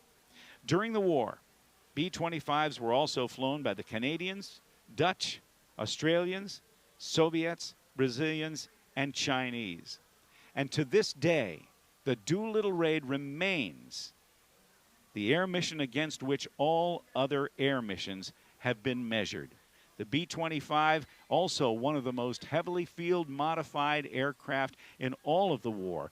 One model actually included a 75-millimeter cannon in the nose. Others added many machine guns, increasing the firepower up to about 18 50-caliber machine guns, allowing it to strafe targets. The B-25 Mitchell bomber, one of about 9,600 built by North American Aviation. In early June of 1942, as the Japanese and American navies converged on a tiny volcanic island in the middle of the Pacific Ocean, the stage was set for a dramatic shift in momentum in the Pacific Theater. A battle that one military historian would later call the most stunning and decisive blow in the history of naval warfare.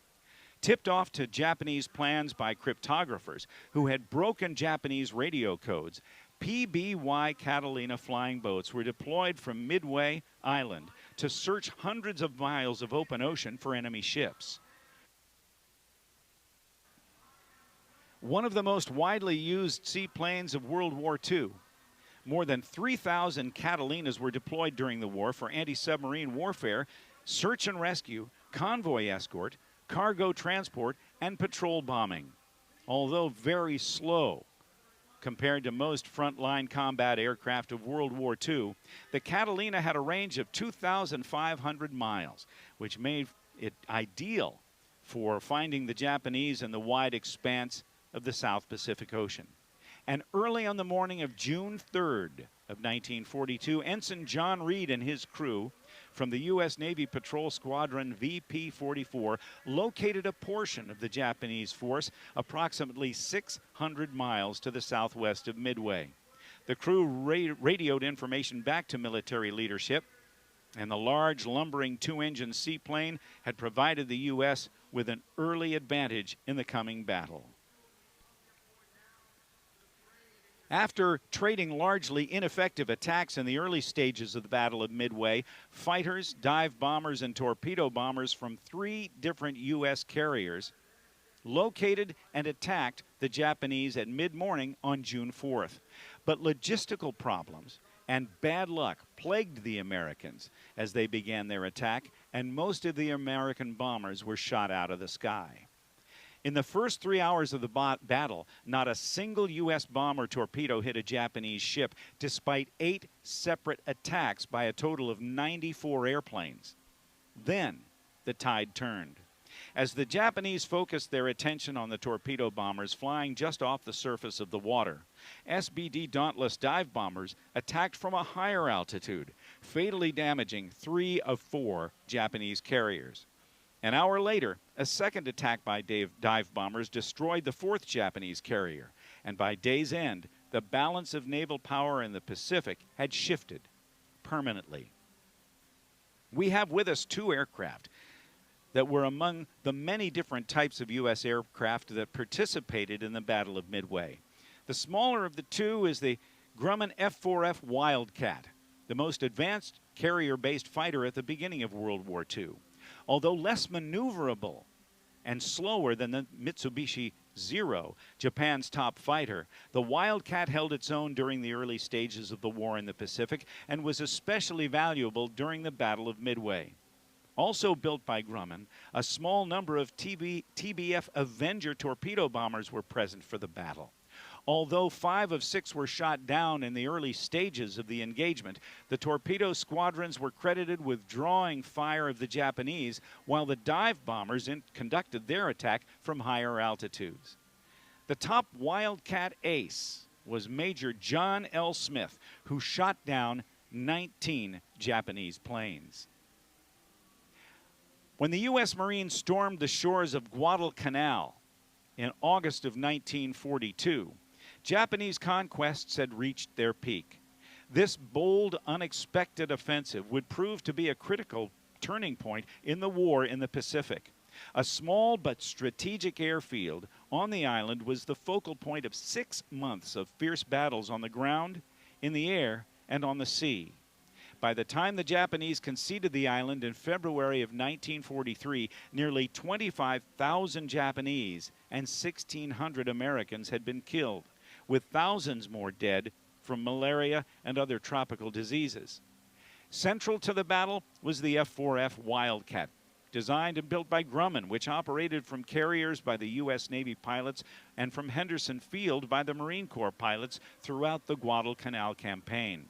When the Japanese attacked Pearl Harbor, the sturdy and resilient Wildcat was the principal and most advanced fighter for both the Navy and Marines in the Pacific.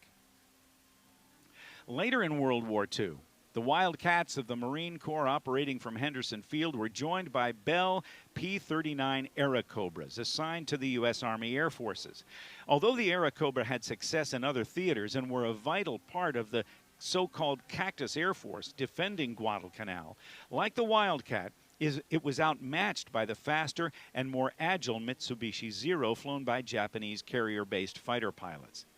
Both Wildcats and Airacobras were able to hold their own against the Zeros because of their rugged construction and the unique battle tactics developed by the combat aviators who flew them. Ultimately, the success of the U.S. military at Guadalcanal paved the way to other successful Pacific offensives in the Solomon Islands, New Guinea, and the Marshall Islands. Of the 7,800 Wildcats produced, nearly 6,000 were built actually by General Motors under the designation FM2, while Grumman concentrated on building the newer F-6F Hellcat.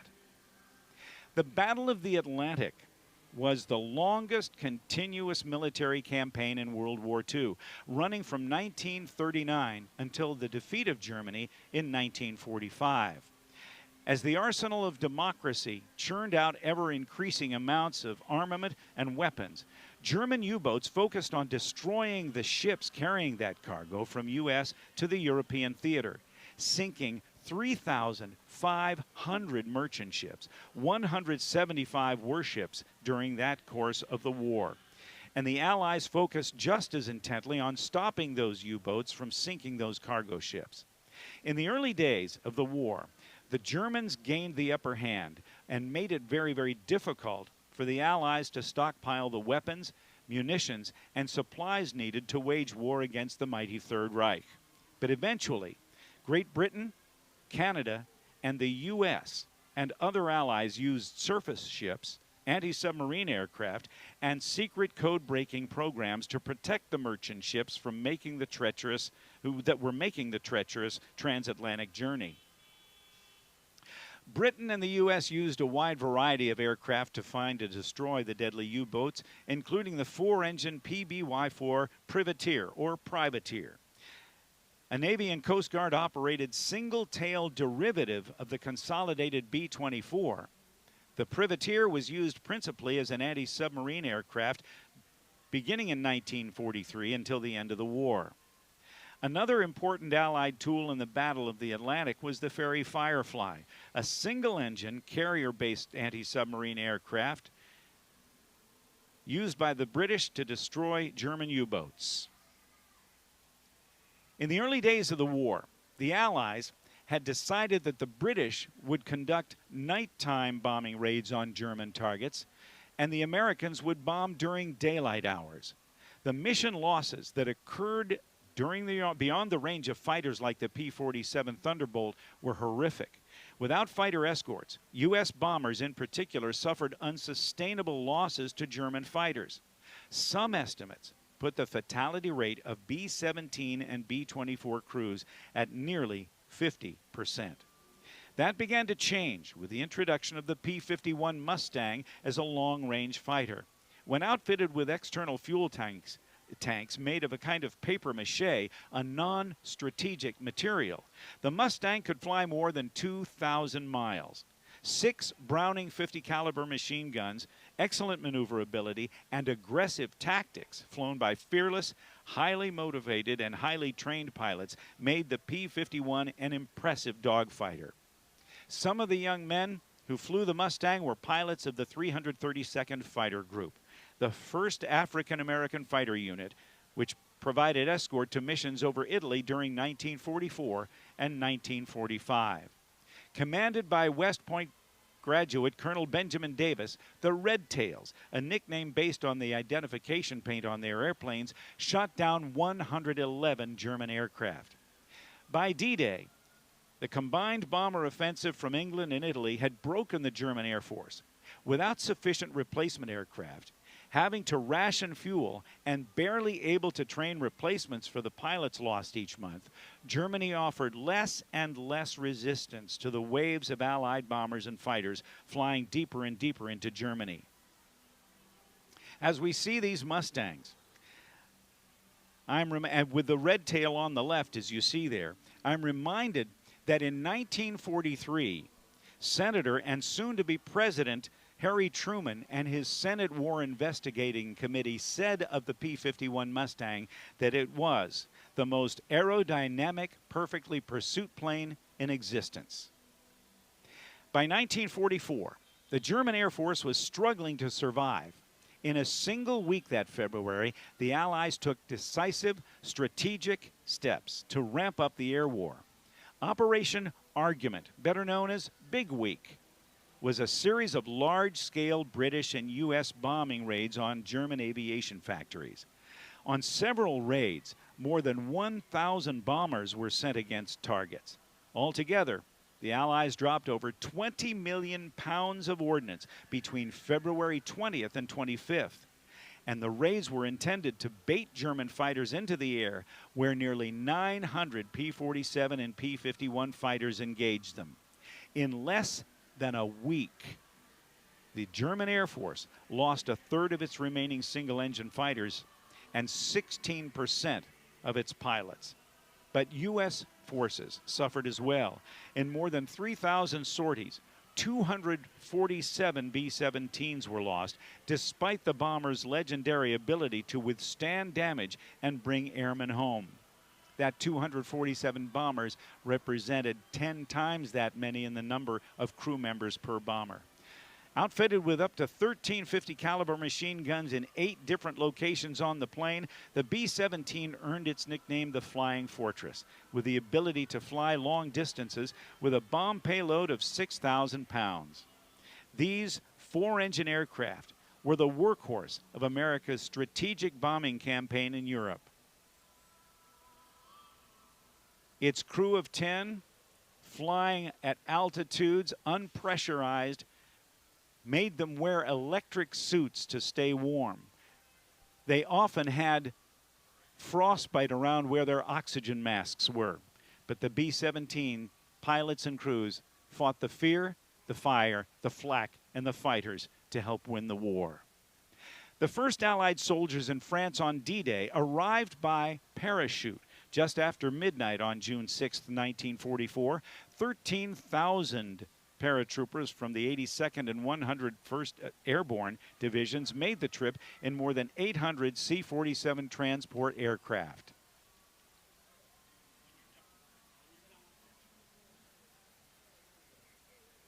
These lead elements jumped into Normandy to secure a series of bridges, causeways, and crossroads, vital to the success of the Allied invasion at France. Memorialized in the television series Band of Brothers, and in the book by the same name written by Stephen Ambrose, the American parachute infantry was still a largely untested concept when they landed behind enemy lines on D-Day. But the aircraft they jumped from was already a proven commodity in 1944. The C-47 began life as the Douglas DC-3, an airplane credited with revolutionizing the airline industry. With the outbreak of hostilities, the plane was reconfigured as a military transport aircraft that performed a wide variety of functions. The C-47s flew in every combat theater, on search and rescue missions, on medical evacuation flights, and on special operations, inserting and recovering sabotage teams behind enemy lines.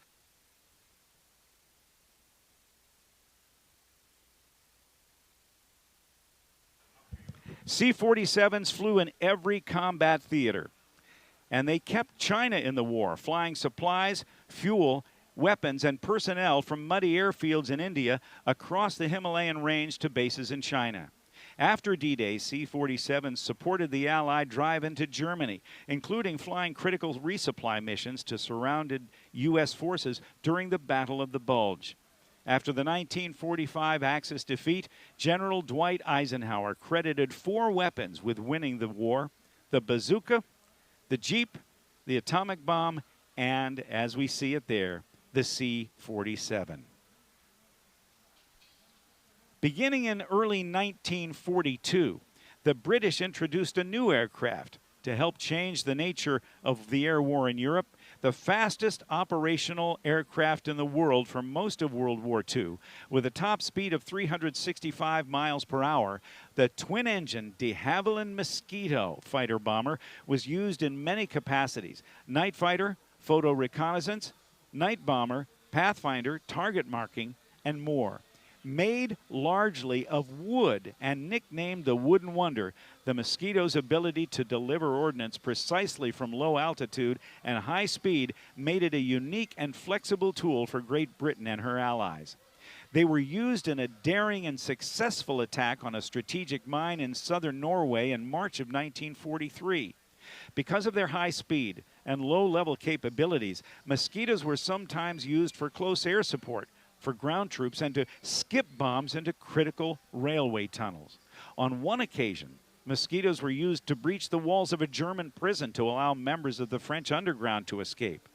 By the middle of 1942, as the Allies were beginning to plan and fly missions deep into Germany to bomb strategic targets, Mosquitoes, armed with incendiary bombs and pyrotechnics, flying at high speed and low altitude, were used to mark targets in preparation for larger bombers flying with heavier payloads and at higher altitudes. This Mosquito is one of only 2 flyable de Havilland Mosquitoes in the world today. While we wait for our next part of our program, I'd like to take a moment to recognize the organizations that have helped make this event possible. While we would like to once again thank Linda Hope, the Bob Hope Legacy, and the Bob and Dolores Hope Foundation for their generous support, we are grateful to her and that family and their dedication to this country. Many thanks to the U.S. Department of Defense for the role it played in helping us to commemorate the 75th anniversary of the end of World War II. And a number of other organizations provided both financial and in-kind support for our event today, including Bombardier Aviation, Jet Aviation, a division of General Dynamics Company, Garmin, the Aircraft Owners and Pilots Association, Signature Flight Support, Hartzell Propeller, Federal Express, the Veterans Airlift Command, the George Washington University, and Mach 2 Management. Their support has helped make today's event possible, but we particularly appreciate the role that they have played in recognizing and honoring our World War II veterans. In early September of 1944, 4 Grumman TBM Avengers operating off the light carrier USS San Jacinto, attacked military installations on the island of Chichijima, approximately 500 miles south of mainland Japan. Piloting one of those 4 Navy aircraft was future U.S. President George H.W. Bush, who was then a 20-year-old Navy lieutenant. Although the mission was successful and the targets were destroyed, all 4 aircraft were subject to intense anti-aircraft fire. During the attack, Bush's aircraft was hit and his engine caught on fire.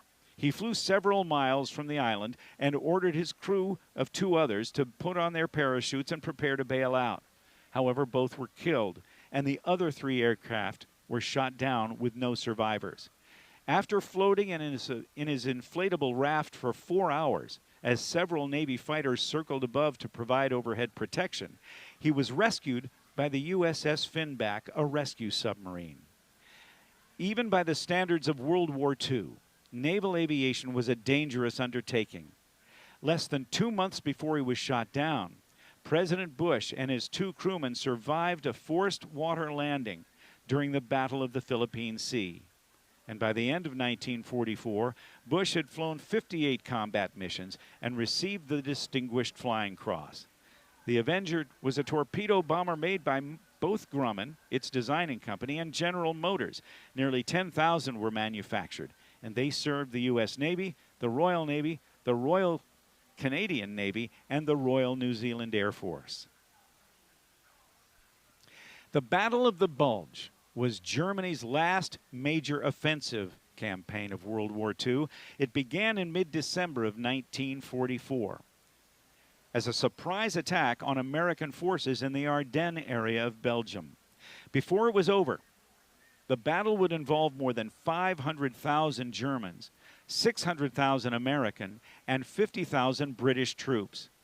Characterized initially by cold temperatures and overcast skies, the battle demonstrated how thoroughly air support had been integrated into contemporary military operations.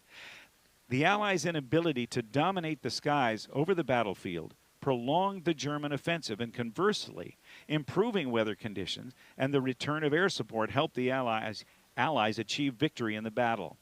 It began on December 16th with a German attack designed to catch the Allies unaware and to split their forces in half. The Germans wanted to capture Belgium and that harbor at Antwerp. That initial offensive against the unprepared American defenders created an 80-mile wide bulge in the Allied lines. After the Germans' initial success, and as the skies cleared, the C-47 transport aircraft began to resupply ground troops that were running dangerously low on ammunition and airplanes. Improved weather conditions also allowed the Americans to begin supporting ground troops with low-level attacks by single-engine P-47 Thunderbolts, twin-engine A-26 Invaders, like the one that we've seen here. Between the resupply effort and ground support, Allied superiority in the air was the deciding factor in defeating Germany's last-gasp attempt to turn the tide of the war. Not only did the Douglas Invader play an important role in World War II, its speed, ruggedness, and weapons load kept it in service during both the Korean conflict and the Vietnam War, and the last one was retired from U.S. military service in 1972. Immortalized forever by the photo of Marines raising the U.S. flag over Mount Suribachi, the Battle of Iwo Jima helped to rescue 3 airfields and provided the United States with an important staging area for the much-anticipated invasion of the Japanese homeland, as well as an emergency landing field for Japanese-bound bombers and a home base for fighter escorts. It is a testament to the ferocity of the fighting on Iwo Jima that more than 25,000 U.S. Marines were killed or wounded during 35 days of fighting in February of March of 1945, and nearly 19,000 Japanese soldiers were killed, the only battle of the war in which U.S. casualties exceeded the Japanese casualties. Carrier-based chance-fought F-4U Corsair fighters were critical to American success during the battle for Iwo Jima. As originally designed, the pilot was far back in the fuselage of the Corsair, and his view was restricted because of the huge 2,000 horsepower motor, a 13-foot in diameter propeller, and a huge fuel tank, making landings extremely challenging on the pitching deck of a carrier. So early models went to land-based Marine pilots who put the aircraft's speed and heavy armament to effective use in both dogfights and in ground support.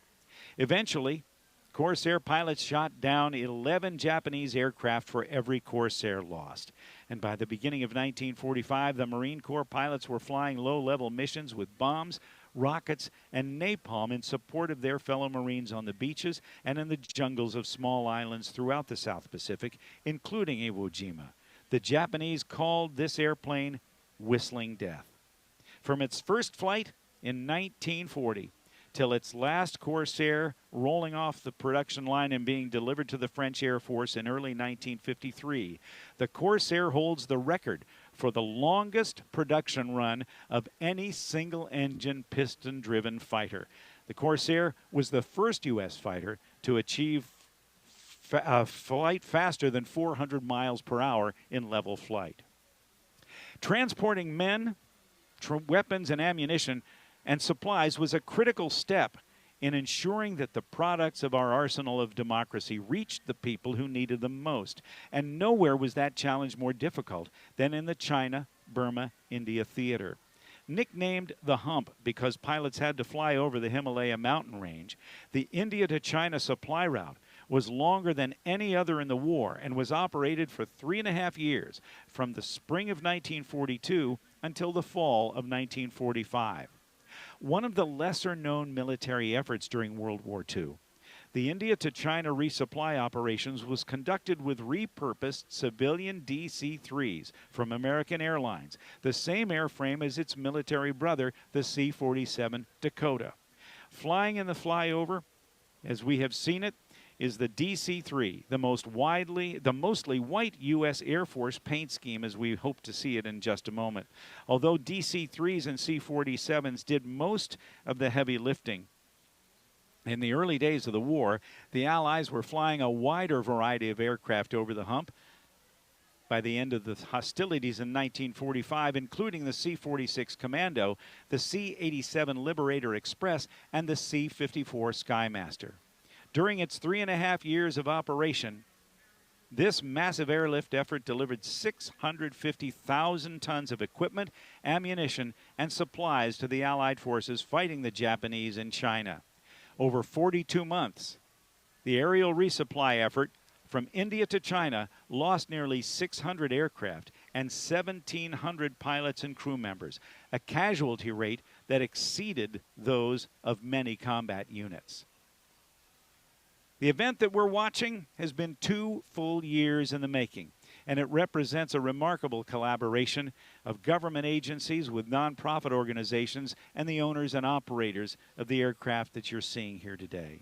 The governmental agencies and government-related organizations that have been part of the planning and execution of today's event have been nothing short of extraordinary, and our heartfelt thanks go out to the Federal Aviation Administration, the Transportation Security Administration, the United States Secret Service, the United States Capitol Police, the National Park Service, and the National Air and Space Museum. Most of the planning for today's event was done by 4 nonprofit organizations, and we would particularly like to recognize the efforts of the General Aviation Manufacturers Association, the Commemorative Air Force, the International Council of Air Shows, and the National Air Traffic Controllers Association. And though it would not be possible to individually recognize every person who has worked on making this event possible, we would like to recognize the one individual who served as ringmaster, cat herder, and cheerleader during the last 2 years. Thank you, Mike Ginter, for coordinating so much of this event from the Air Traffic Control Tower at Washington National Airport. Boss, we salute you. Moving along, the Grumman F-8F Bearcat was a smaller, lighter, and faster version of the closest carrier-based fighter cousin, the F-6F Hellcat, also built by Grumman.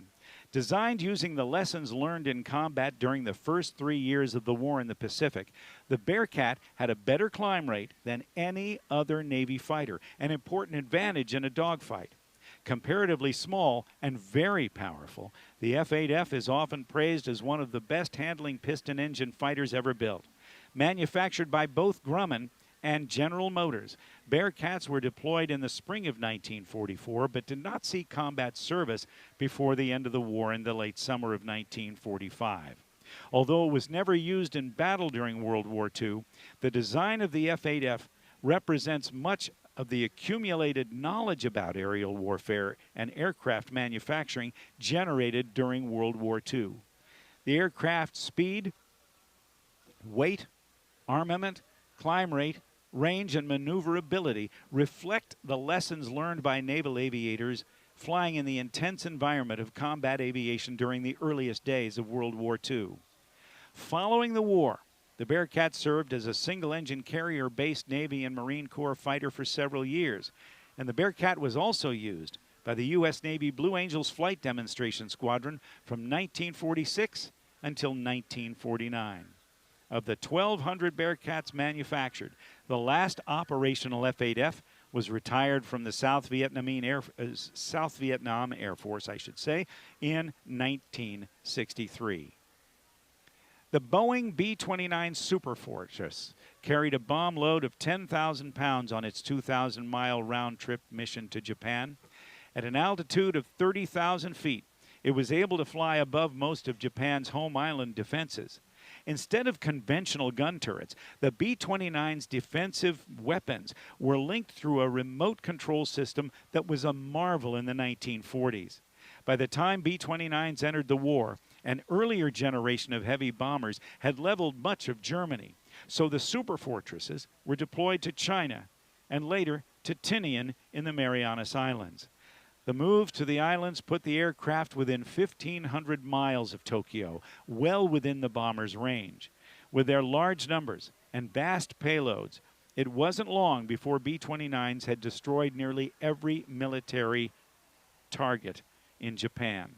The only aircraft then capable of delivering the first nuclear bombs, modified Superfortresses joined their standard comrades on Tinian in the early days of the summer of 1945. And on August 6, 1945, the B-29 Enola Gay dropped a uranium bomb on the Japanese city of Hiroshima. 3 days later, Boxcar targeted Nagasaki with a plutonium bomb. On August 14th, the Japanese surrendered unconditionally. The surrender formalized a ceremony on board the USS Missouri in Tokyo Bay on September 2nd, 1945. Over 25 million Americans, British, and Canadians served in the military over the course of World War II. Between September of 1939 and August of 1945, more than 800,000 Americans, Brits, and Canadians paid the ultimate sacrifice, defending freedom. The Missing Man Formation serves to remind us of those who sacrificed their future for that of our nation, and is a tradition which dates back to World War II. Please pay special attention to the symbolic moment when a single aircraft breaks from the four-ship formation and soars skyward, leaving behind his comrades in arms.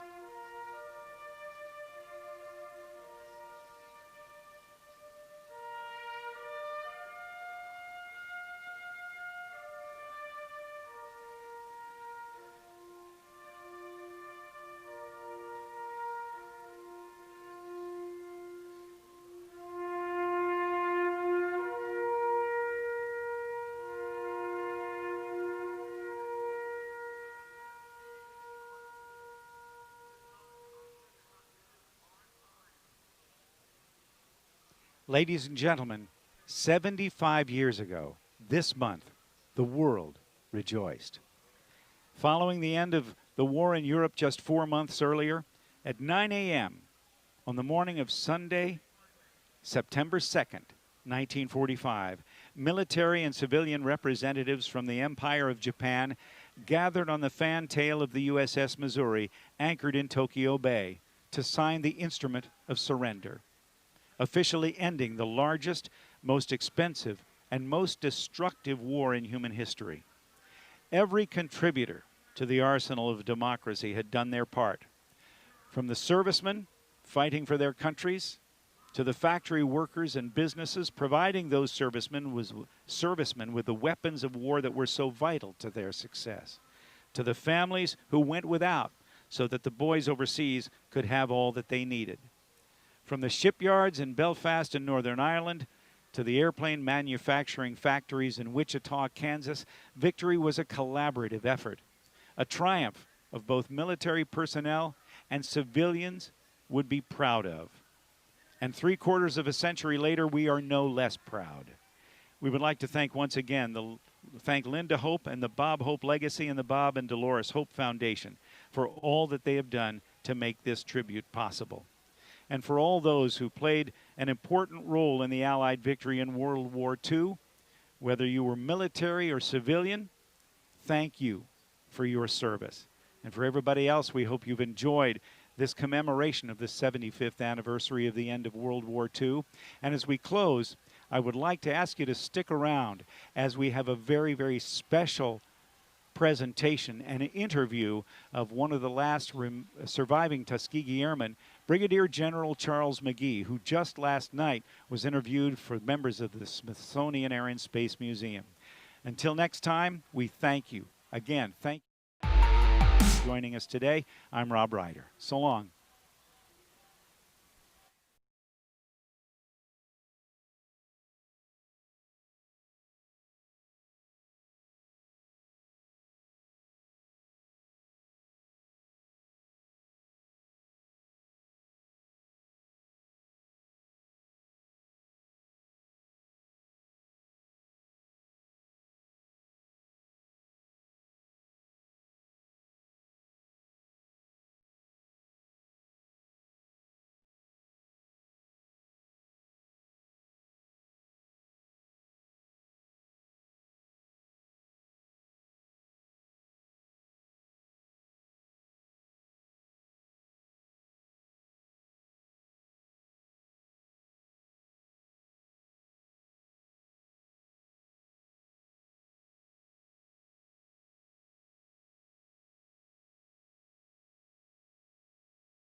It begins with a spark.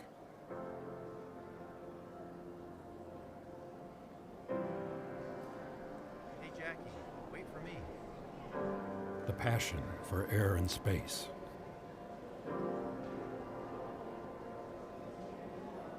Oh.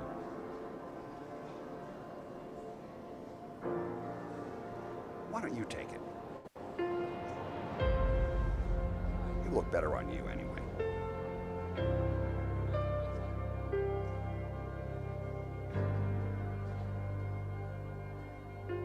Hey, Jackie, remember her? That passion can grow.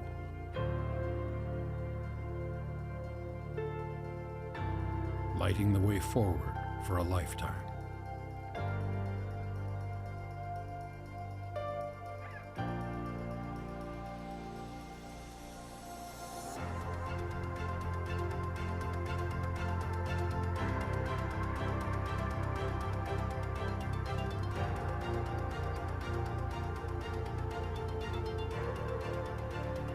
And now, with the monumental transformation of the Smithsonian's National Air and Space Museum, this place that has ignited generations of imaginations will be completely reimagined, inside and out.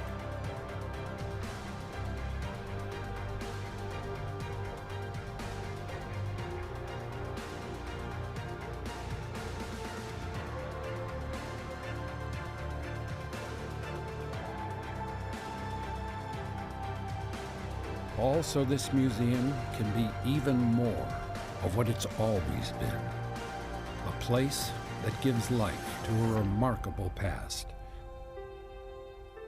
and gives rise to the people who will make history tomorrow.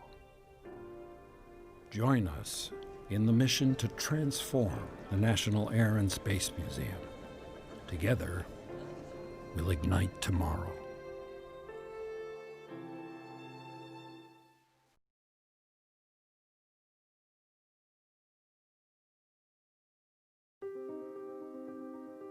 Before the United States entered the Second World War, the U.S. Army did not permit African Americans to fly in combat aviation roles. Due to significant political and legal pressure exerted by activists and the press, the U.S. government realized the need for change.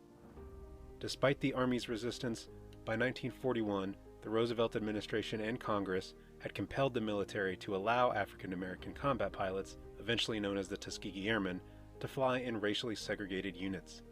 Despite their achievements, the Tuskegee Airmen were not perceived as equals by many of their fellow service members. They had to continually fight against segregationist policies both on and off base, often at risk to their own careers and lives, all while continuing to prove the color of their skin had no bearing on how effectively they could fly and fight for their country. After the war, continued political pressure from activist groups and the press prompted President Truman to order the racial integration of the military in 1948. Despite the progress of serving in integrated units during and after the Korean War, African Americans were often underrepresented throughout the Air Force and were often denied high-profile assignments. Brigadier General Charles McGee's career spanned this entire period, from flying with the Tuskegee Airmen in segregated units during World War II, to piloting an F-4 Phantom in the Vietnam War with a white officer in the back seat, to living to see an African American as Chief of Staff of the U.S. Air Force in 2020. General McGee has witnessed a sweeping period of massive, if unfinished, transformation. Throughout that time, McGee's career has been exemplary. He flew over 100 combat missions in each of the 3 wars he served in for a total of 409 missions. He shot down a German Focke-Wulf 190 in combat in 1944. He commanded the 16th Tactical Reconnaissance Squadron during the Vietnam War.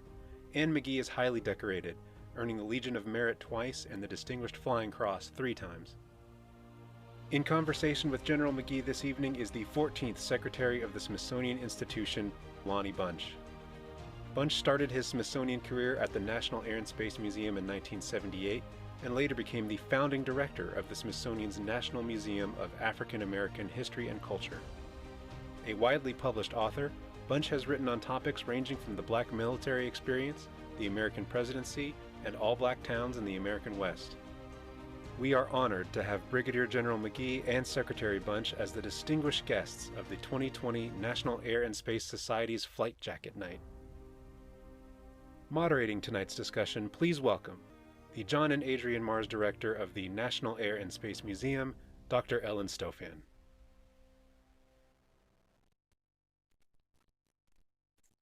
Hello, I'm Ellen Stofan, the John and Adrian Mars Director of the Smithsonian's National Air and Space Museum. Thank you for joining us virtually for the National Air and Space Society's annual Vice Admiral Donald D. Engen Flight Jacket Night. This particular event holds special significance to those of us here at the museum. It's named for Don Engen, one of my predecessors, who was the director of the Air and Space Museum in the 1990s. Naming this lecture for him is our way of honoring his commitment to the museum and to our country.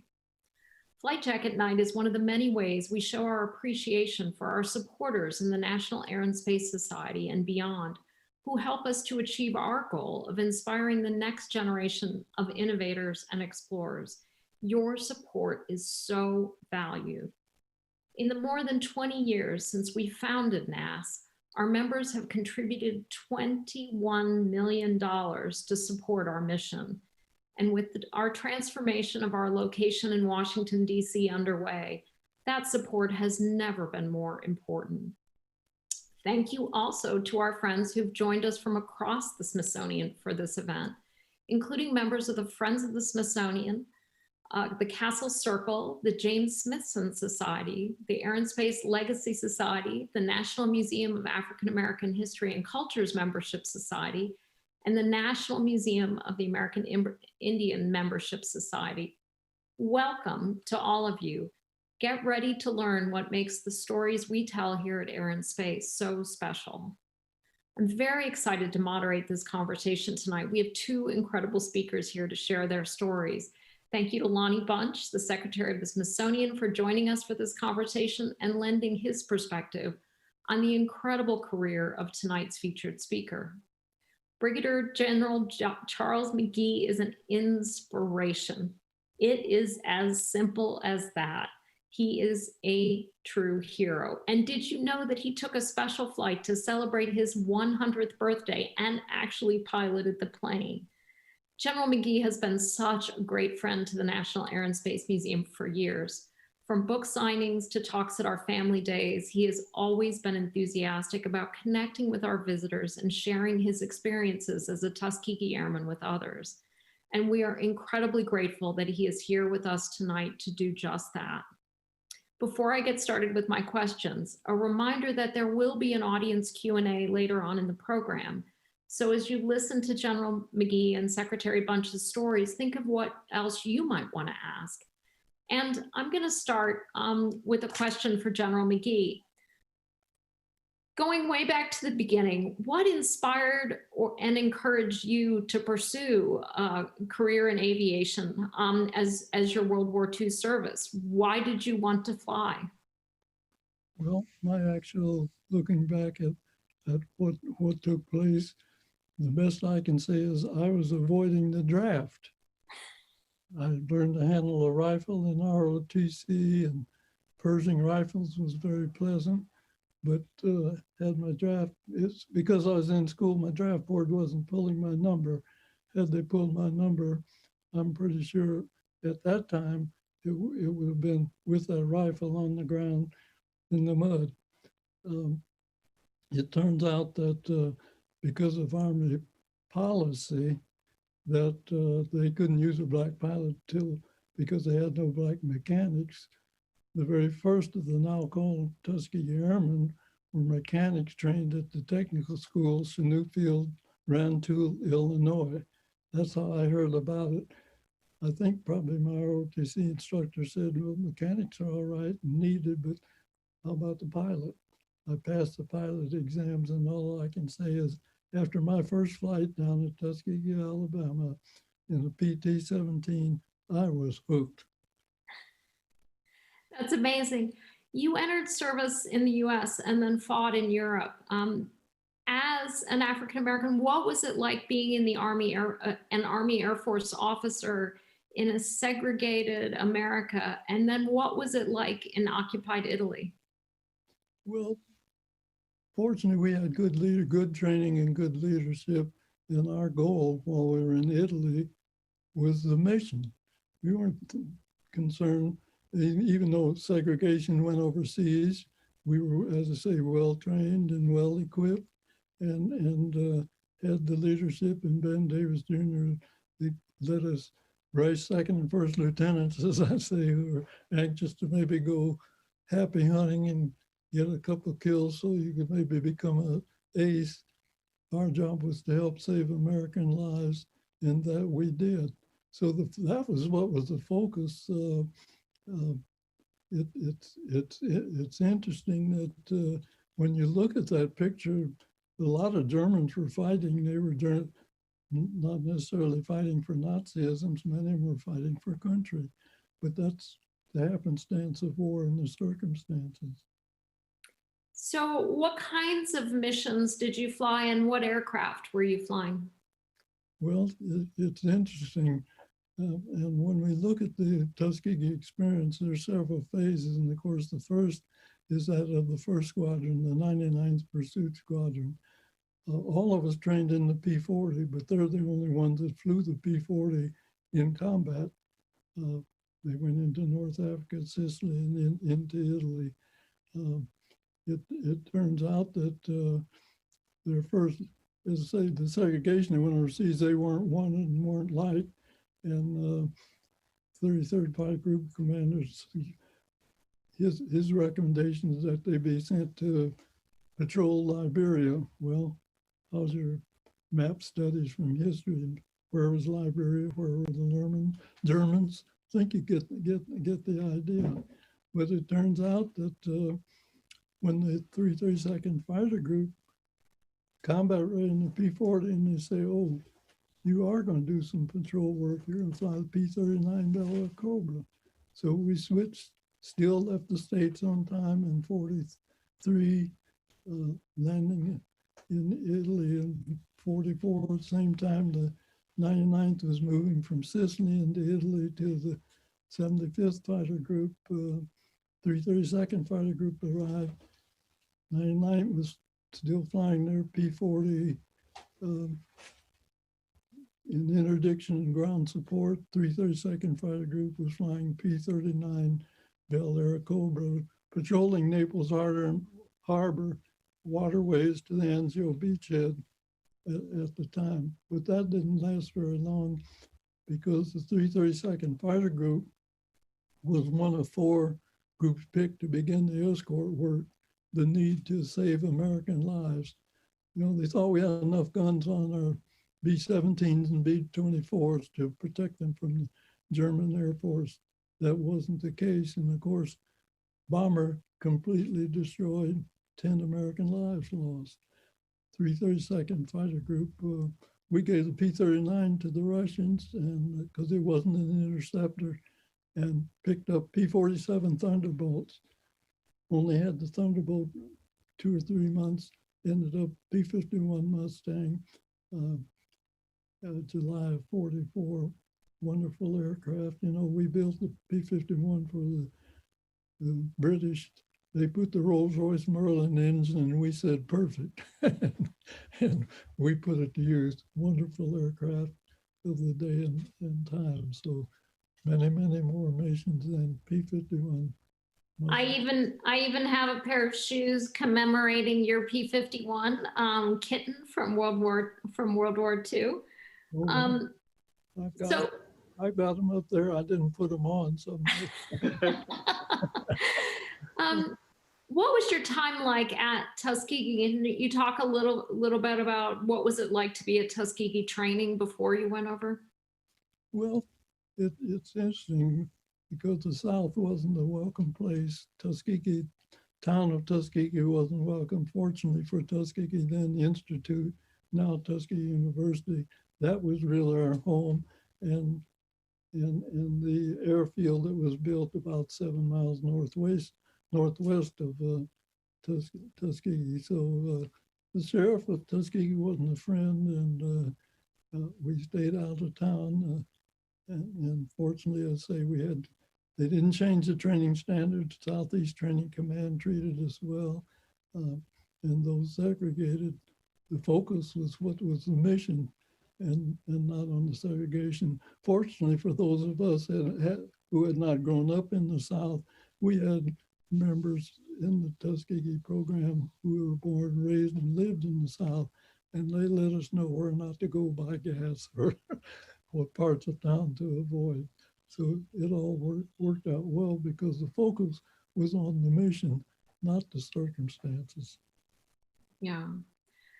Lonnie, if I can switch to you, what was the path for African Americans to greater military participation during World War II, especially through this story of military aviation? I think it's important to realize that the Tuskegee Airmen are part of a long tradition of Black involvement in the military. Going back to the U.S. colored troops, the Buffalo Soldiers, but it's the Tuskegee Airmen that really epitomized what this was about. And that was the challenge of fighting in order to get the right to fight. That the Tuskegee Airmen, like many Black military, weren't considered appropriate to fight in the Army. That when they were drafted, many of the African Americans were in service units. They were going to unload things. They were going to be the sort of pick and shovel people. But I think what happened is that there was a great desire by many people in America, especially African Americans, to say, we want to make sure African Americans can participate actively in the war, and especially the Tuskegee Airmen. Because the belief was that if you could fly as fast and fight as well as white troops, then equality would have to follow that. So that the Tuskegee Airmen, in fact, all the military carried a double burden. They carried the burden of being the best they can to fight for their country, but then they also carried the burden of representing a race. And so what you see happen with the Tuskegee Airmen is that there's a lot of pressure that's put on the Roosevelt administration. You see Black newspapers saying, give our boys a chance. You see many groups like the NAACP and others see this as a civil rights moment. And so therefore that puts pressure and begins to open the opportunity for the training in Tuskegee. But clearly, even though the doors were open, it was essential that the Tuskegee Airmen stepped through, that they showed their excellence, and that really allowed other parts of the African American community to also participate in the war. Yeah, so I guess with the Tuskegee Airmen, I mean, obviously they're incredibly exceptional in their service, but are there a lot more stories around service, you know, in World War II and before that we don't do a good job of telling? And I think there's a lot, there's a proud history of Black involvement in the military, right? Whether it's talking about the role that African-American soldiers played in rescuing Teddy Roosevelt in the Battle of San Juan Hill. But in World War II, what you have are groups like, you've got tank units that really are crucially successful to sort of breaking through the battle through France. You also have things like the Red Ball Express. This is a group of men who drove the trucks to bring supplies so close to the front lines that they risked their lives. You have many, many stories of African Americans who participate in less glamorous ways, but are crucial to the success of the military experience. But clearly, it is the Tuskegee Airmen that in many ways carried the heaviest burden and also opened the greatest doors by their success. General McGee, what made you stay in the military after World War II? What was it that made you want to continue your service? That's not an easy question for me to answer because I fell, as I mentioned, after my first flight, I fell in love with flying. I kept good flying assignments, great opportunities. I didn't have, the one thing, you know, they had a preference statement for a period, and my preference, I'd sure like to be stationed on the West Coast sometime. Never happened in 30 years or so. but it was the joy of flying, and I kept getting opportunities that gave me that chance. How and why, I don't think I can put my finger on the actual answer, except there was somebody said there I was available to fill need, and it's continued for 30 years. In fact, I actively flew 27 of my 30 years, and that doesn't often happen. Doesn't. What did you think when you heard about Truman's order in executive order in 1948 desegregating the U.S. armed forces? How did that make you feel, and how did you react to that? You know, that's good, but it came, first of all, let's say war ended in 45, the Army never had changed their policy, period. 47, the Air Force separated from the ground forces. And 47 studies said, you know, we need to use people based on training and experience and where needed, not their happenstance of birth. And we're not getting enough money to keep then Lockburn Air Base open and meet our requirements. We need to integrate. The fact that Truman backed that from a national point of view was tremendous. Done coming from the top powers in the country to make a statement like that. And he wasn't very liked for doing it, but he saw the need and the direction that the country should go. And that's what made it so important.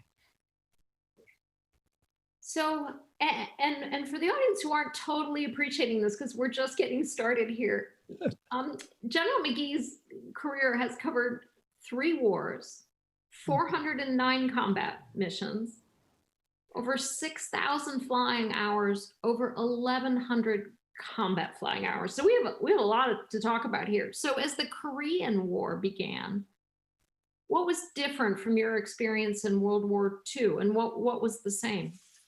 Well, I got there because when we decided to support the Korean activity, we didn't have jets in place. We had a lot of P-51 pilots. Many had even been grounded. And we had the planes available in Japan. So they grabbed P-51 pilots wherever you were.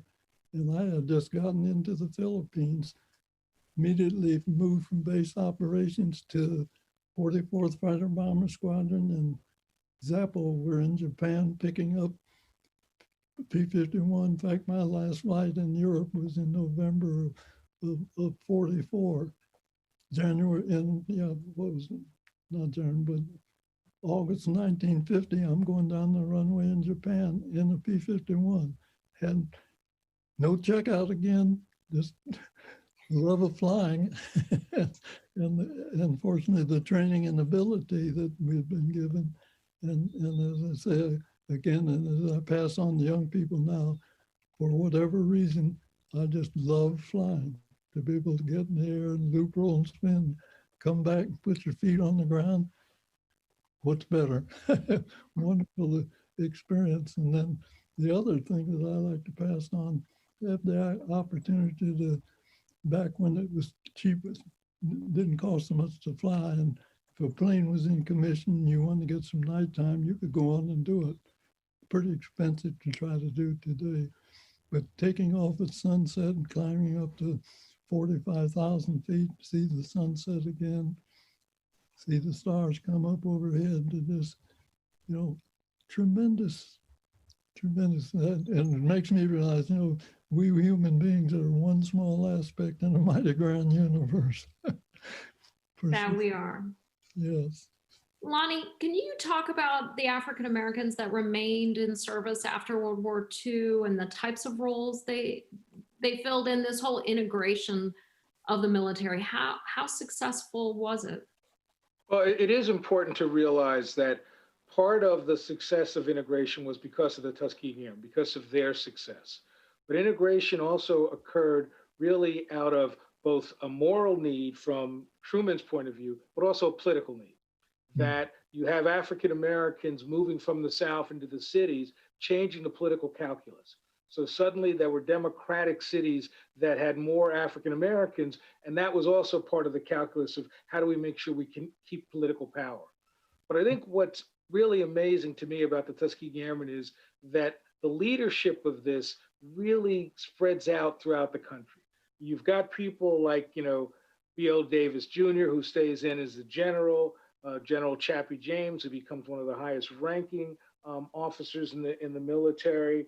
You've got General McGee. You have an awful lot of people who use their time and become influential as role models, as leaders that sort of help the military change, because it didn't change overnight. In fact, you could make an argument that Korea is the first sort of integrated war, and yet there were still few Black officers, and many units were integrated at the large number, but in the small segment, they were still segregated. And it's really not until Vietnam that you see African-American officers leading all kinds of troops and sort of really fulfilling the dream of integration. I think it's also important to recognize that for those who didn't stay in, like Coleman Young or Roscoe Brown, these are men whose careers outside of the military were transforming. Coleman Young is one of the first Black mayors in the United States in Detroit. Roscoe Brown's an educator, becomes a media person that really opens doors for African Americans in New York City. So in some ways, the Tuskegee Airmen are crucially important because what they did was more than integrate the military. What they did was open a door that said the broader society needs to rethink its relationship with African Americans. And that is an ongoing struggle. But the origin of it is in part because of the success of the Tuskegee Airmen, both within the military and those that stepped away. And one of the things, Lonnie, oh, sorry, go ahead, General McGee. I was just going to say that's important because there was attitudes that if we went in here we had our hands on the gun, we'd be fighting white Americans. That didn't happen, and that was very key at that time. That the focus was supporting our country. You know, the country had come out of 10 years of depression. The job opportunities in the war buildup became available. Segregation didn't change, but opportunities were slowly made available, and the Black Americans participated just as they have in all phases of our country's experience.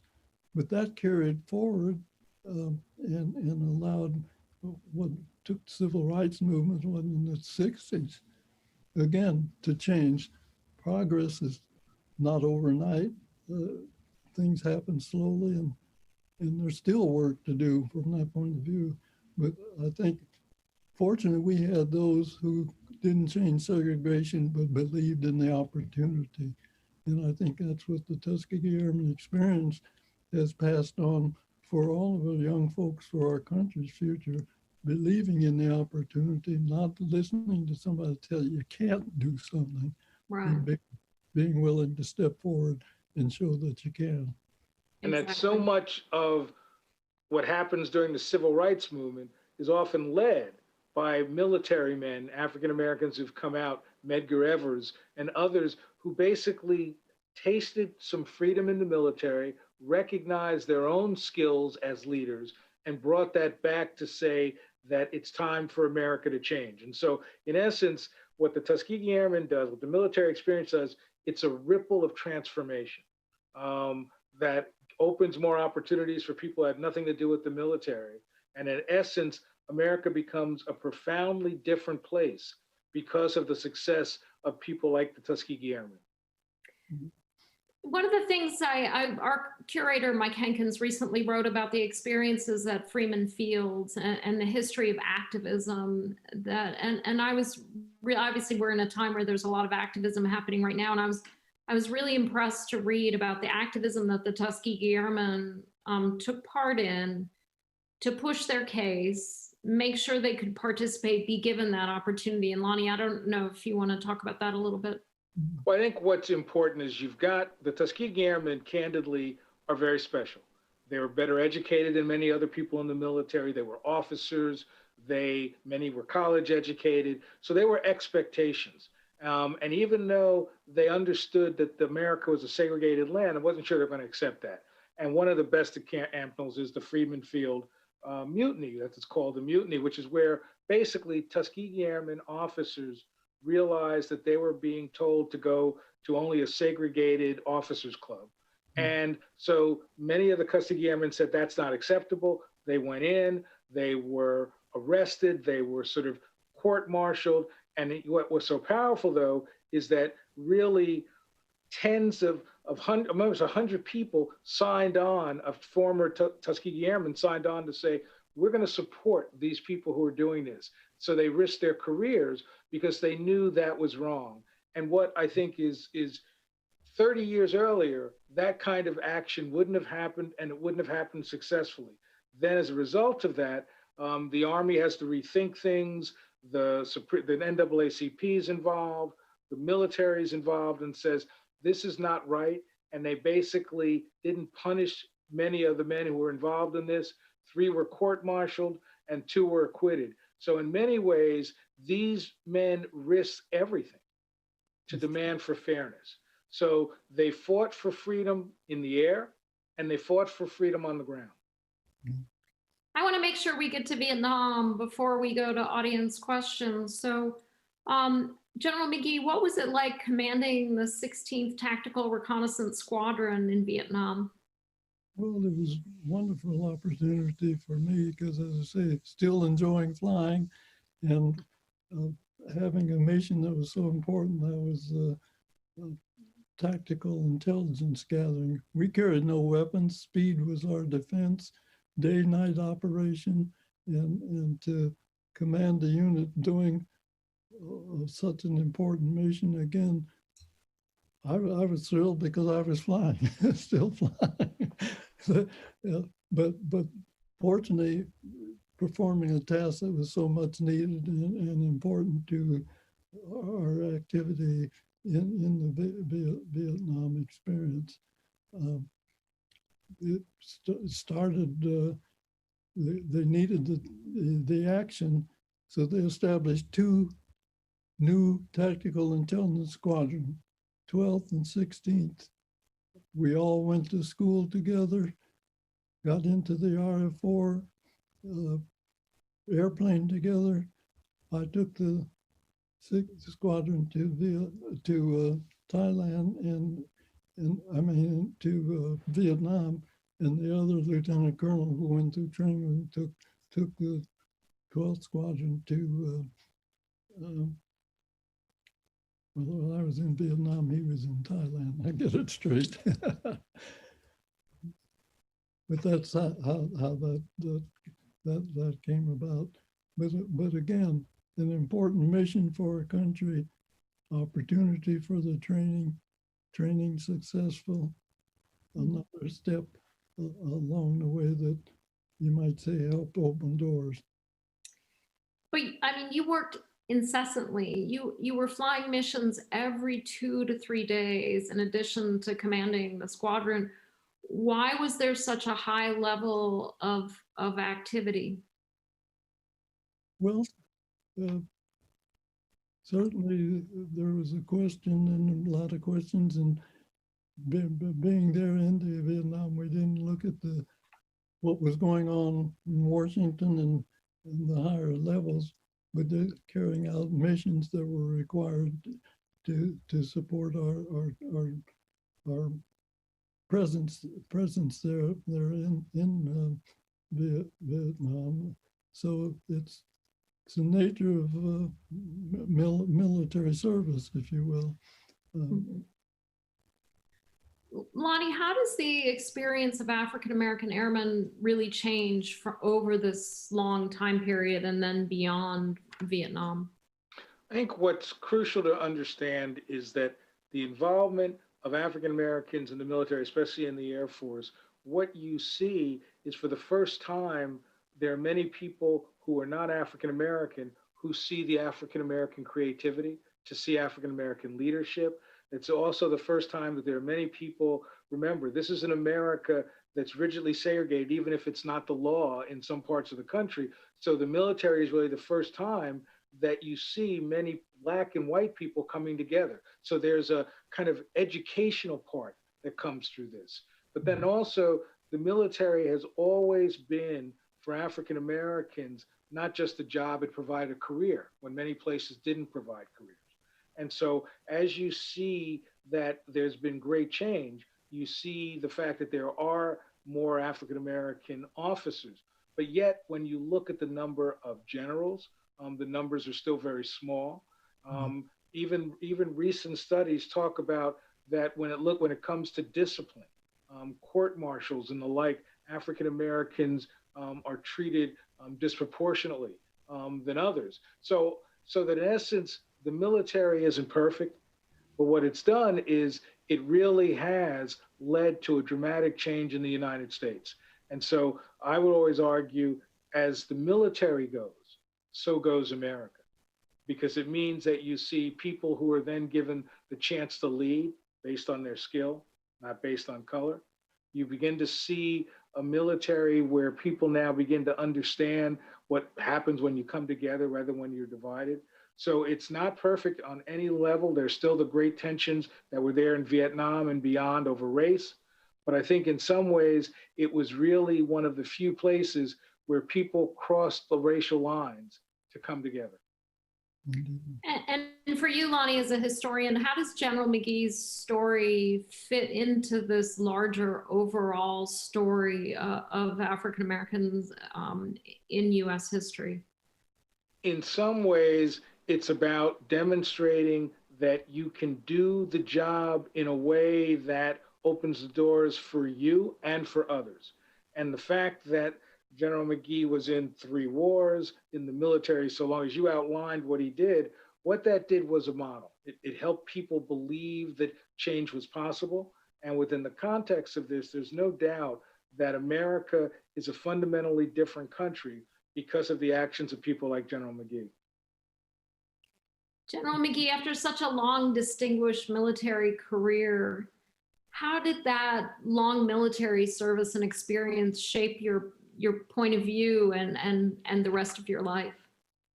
Well, as I say, fortunately for me, the fact that I was able to actively fly 27 of my 30 years, I was doing something I enjoyed doing, and that is one of the key things that I pass on to young folks who are our country's future, talking to them, you know, dream your dreams, but among them, hope you put your finger on something you enjoy doing. You don't want to go to work every day but not liking what you're doing because you didn't prepare it.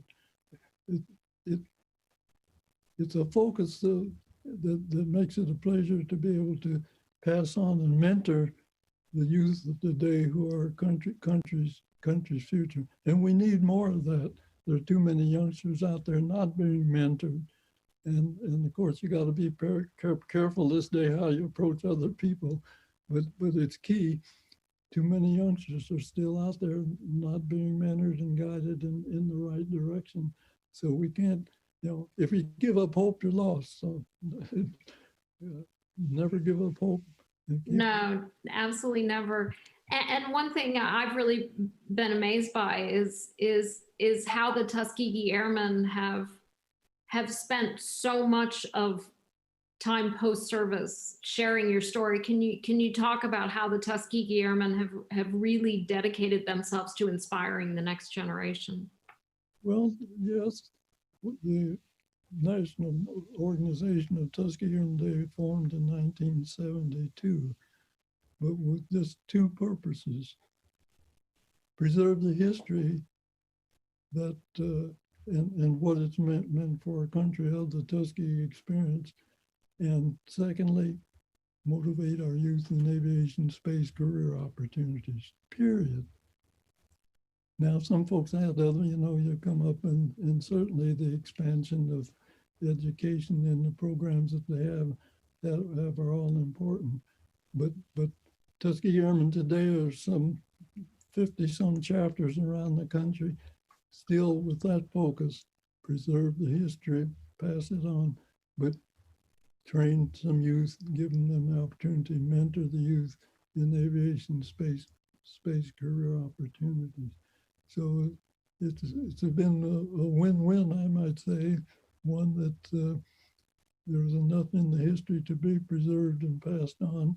And certainly there are many, many youth out there that need the mentoring. So the path is still good.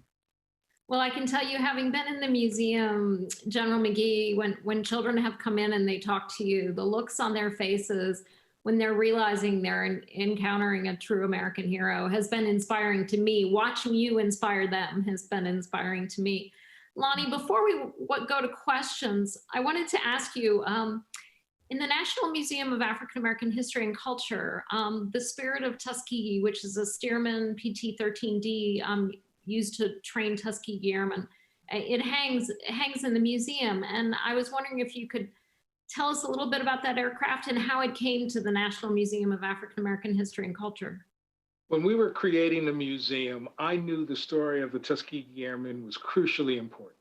But I also knew that while the story of the military, of their training and of their fighting in Europe, a lot of that was going to be at NASM, I wanted to tell the story of the training. I wanted to give people a sense of the barriers they overcame.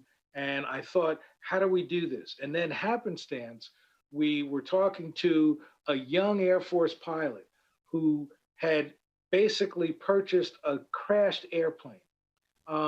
And as he was going to restore it, he began to do research and looked at the tail numbers. And it turned out to be one of the few planes still extant from PT-13 Stearman that the airmen were trained in Tuskegee.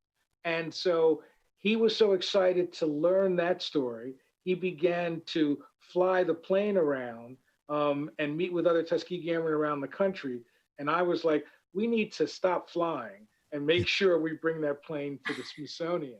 And ultimately, we were able to bring the plane in as one of the most visible markers in the museum of the military experience. And so this was really a way to pay homage to the Tuskegee Airmen, pay homage to Tuskegee, pay homage to trainers like Chief Alfred Anderson, and that in essence, we wanted people to realize that when you look up at that plane, what you're seeing is the possibilities of America if you follow the leadership of people like General McGee. Awesome. Now we are getting a lot of questions from the audience, so I'm going to go to the first question that's come in. Is General McGee, what is your favorite aircraft to fly, and did you ever have a favorite plane? Well, that's not an easy question to answer with technology. Of the early planes, P-51 Mustang, but I always qualify it with the Rolls-Royce Merlin engine. Couldn't be beat. Wonderful opportunity, and we were able to perform such an important mission with that. But my active flying, I last flew the F-4, but I got a chance to get an F-16 ride. Somebody said, how do you compare the F-16 to F-4? I said, you don't. Our youngsters need to understand where technology has taken us. Those are not fair comparisons, if you will, but they need to know what took place earlier, what it meant, what its importance, where are we today, and where are we going tomorrow. Those are the things that our youth need to get from being able to see that plane, talk to folks about it, and then learn their position for our country's future. And that's the way I look at it. It's a lesson step by step. No one is better than the other. Someone wants to know if you ever escorted the 303rd bomb. Maxwell Field and overseas has had 82 tactical and 54 strategic missions. How many more did we fly, and what days did I fly and what days I didn't? So it's hard to say. I think he was worried, he was hoping that they treated you well, if you did. Well, fortunately, although segregation went overseas, we were well equipped and well taken care of. So, as I say, all is well that ends well. With the best, certainly another story. What kind of relationships did the pilots have with the technical crews? Oh my goodness, key people. I used to fuss with some of the reporters who said, why you always come and talk to we pilots when you ought to talk to some of the mechanics and technicians that make it possible for what we're doing. That's often overlooked, but very key in any activity.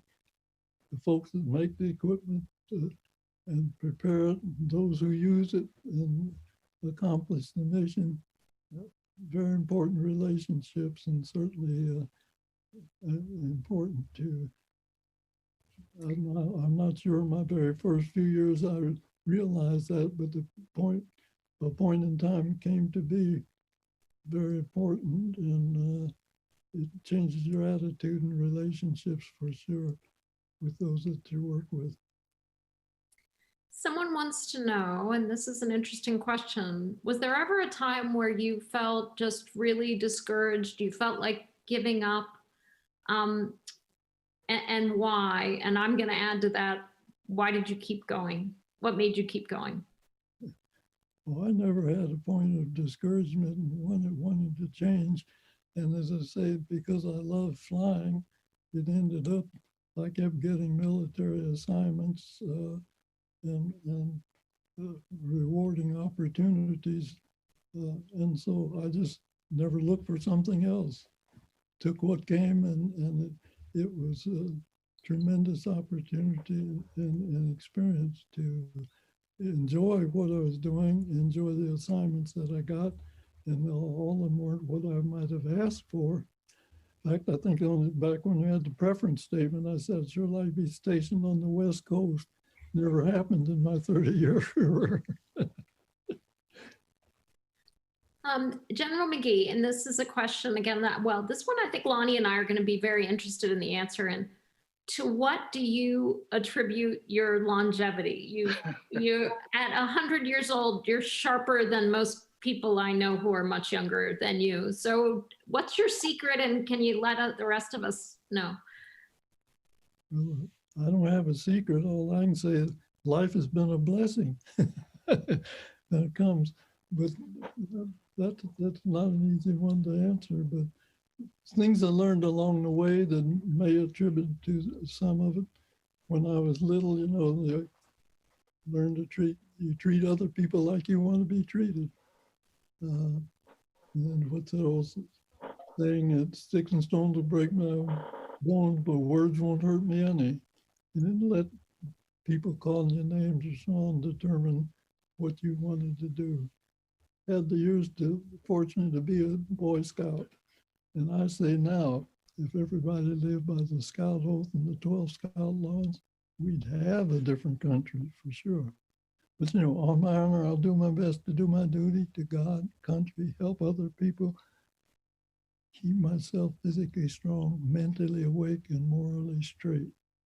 And then look at those 12 Scout Laws: trustworthy, loyal, helpful, friendly, courteous, kind, obedient, cheerful, thrifty, brave, clean, and reverent.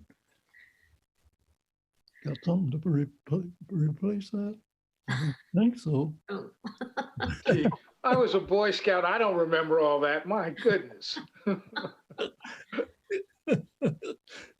Lonnie, why do you think it's key for the Smithsonian to diversify our own audience?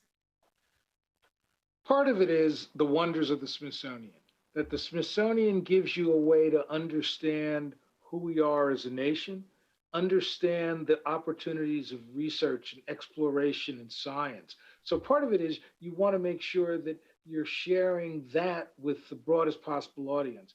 But the truth of the matter is, it's so important because, one, the Smithsonian needs to model the America we expect, an America that's inclusive, an America that understands and embraces differences, America that understands debate, an America that recognizes it's made better by having people who are different, but who are trying to achieve the same goal. And I think for me, what is really important is that we don't have a monopoly on wisdom, but when you bring in more diverse people, you're getting those points of view that allow you to move in directions you could not have anticipated. And the bottom line is, it's also the absolute right thing to do. If we are a country that believes in fairness, then we should show that through the way we are an inclusive workplace that makes sure that everybody gets the opportunity to be the best they can and to recognize that we are all made better when we're standing on the shoulders of a diverse community. Amen. General McGee, I have to ask this, do you have a favorite artifact at the National Air and Space Museum?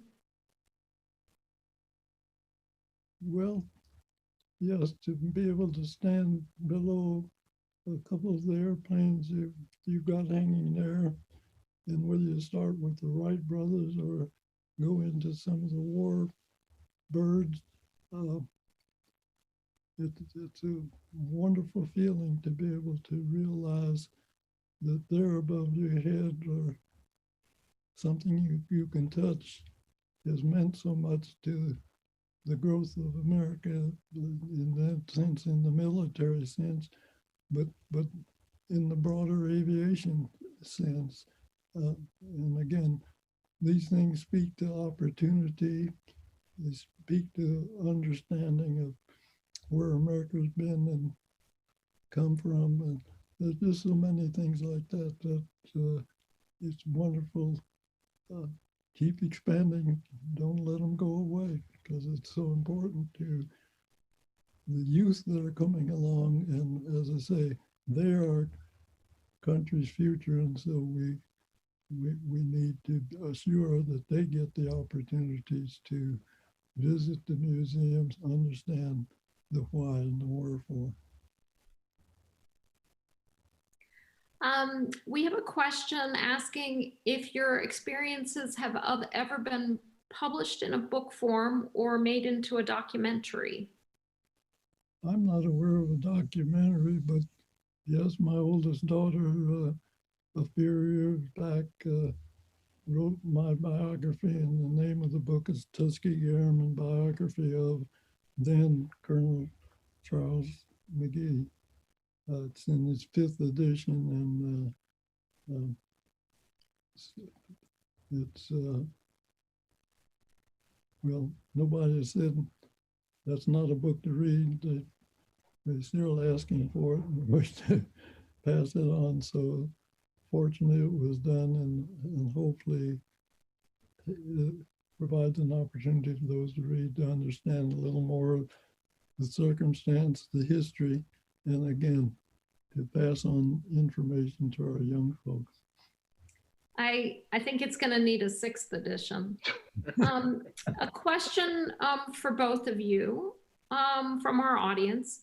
Do you think that mandatory military service might do the country good in terms of understanding other races and ethnicities and increasing empathy? General McGee, why don't we start with you? I wish we had universal suffrage. I think our country would be better off if everybody graduate from high school, get 2 years of service. Those who want to stay in the military, fine, and those that want to go and do whatever else their direction carries them in the country, I think we'd be much better off. But that's been my feeling, that universal suffrage wouldn't hurt us. Lonnie, what about you? You know, I feel very strongly that one of the great strengths of a country is its willingness to commit to serving others. So for me, it's both a 2-year commitment, let's say, to the military, or to a 2-year commitment to working in educational programs in inner cities. I just think the notion of having mandatory service where you put aside yourself to sacrifice for a greater good is really a crucially important thing to do. So whether it's through the military or through these other ways like VISTA, Volunteer Service to America, these are the kind of things I think could make a country better. I'd like to thank you. I'd expand my interest and take on, because I agree with you. It's very broad and very important.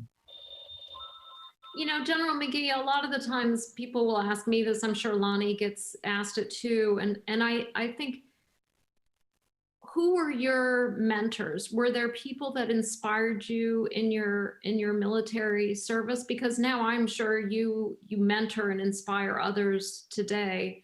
But I'm curious who your mentors were. I didn't try to keep up with them. I'm sure that there were those that working for or with, or things that I've learned along the way, but I don't recall. And it just happens. A lot of the history I can repeat and haven't forgotten. Who was it with, and some of the names? For some reason, I've never been good at remembering names. You and me both. You and me both. So it's so many that I've touched base along the way that have been important to my life, but I couldn't give you the name at this moment if it even meant my life, which is unfortunate, but this has happened that way. No you know worries. what I'd love to say, that the Tuskegee Airmen in many ways were the mentor to me. As Ellen knows, my first job was at the Air and Space Museum, and the person who mentored me was Lou Purnell, who was a Tuskegee Airman and curator. And the very first article, a scholarly article I ever wrote, was about the Tuskegee Airmen. And the Tuskegee Airmen have always been a model for me in terms of not letting obstacles stand in the way, of fighting for the greater good, and of recognizing that if your life doesn't make somebody else's life better, you're not doing your job. So I want to thank you and thank all the Tuskegee Airmen for the way you've transformed the country and the way you've modeled what is the best of America for so many of us. Yeah, well, it's, again, the leadership that we had along the way, like B.O. Davis's life experience, if you will, from the time he graduated from West Point, and to others who didn't change segregation, but wanted to assure that the opportunity didn't disappear, that allowed us to participate and take our place in the future of our country as it happened along the way. Very important. It's very important. Thank you both so much. I'm afraid that's all we have time for tonight. Again, thank you, Brigadier General McGee and Secretary Bulge for this extremely insightful conversation. And thank you to everyone who spent their Friday night with us honoring this incredible aviator's career. Your dedication and support of the Smithsonian goes far beyond any donations. You're the champions for the stories we tell and understand the value that we bring to our visitors from near and far. In the next few days, soon we'll have tonight's program available to all of you on YouTube and on our website. And please share it with those in your life who may need a bit of inspiration, because we certainly had that tonight. And be on the lookout for more virtual programming for the museum soon. Thank you all, and good night. Thank you. Thank you.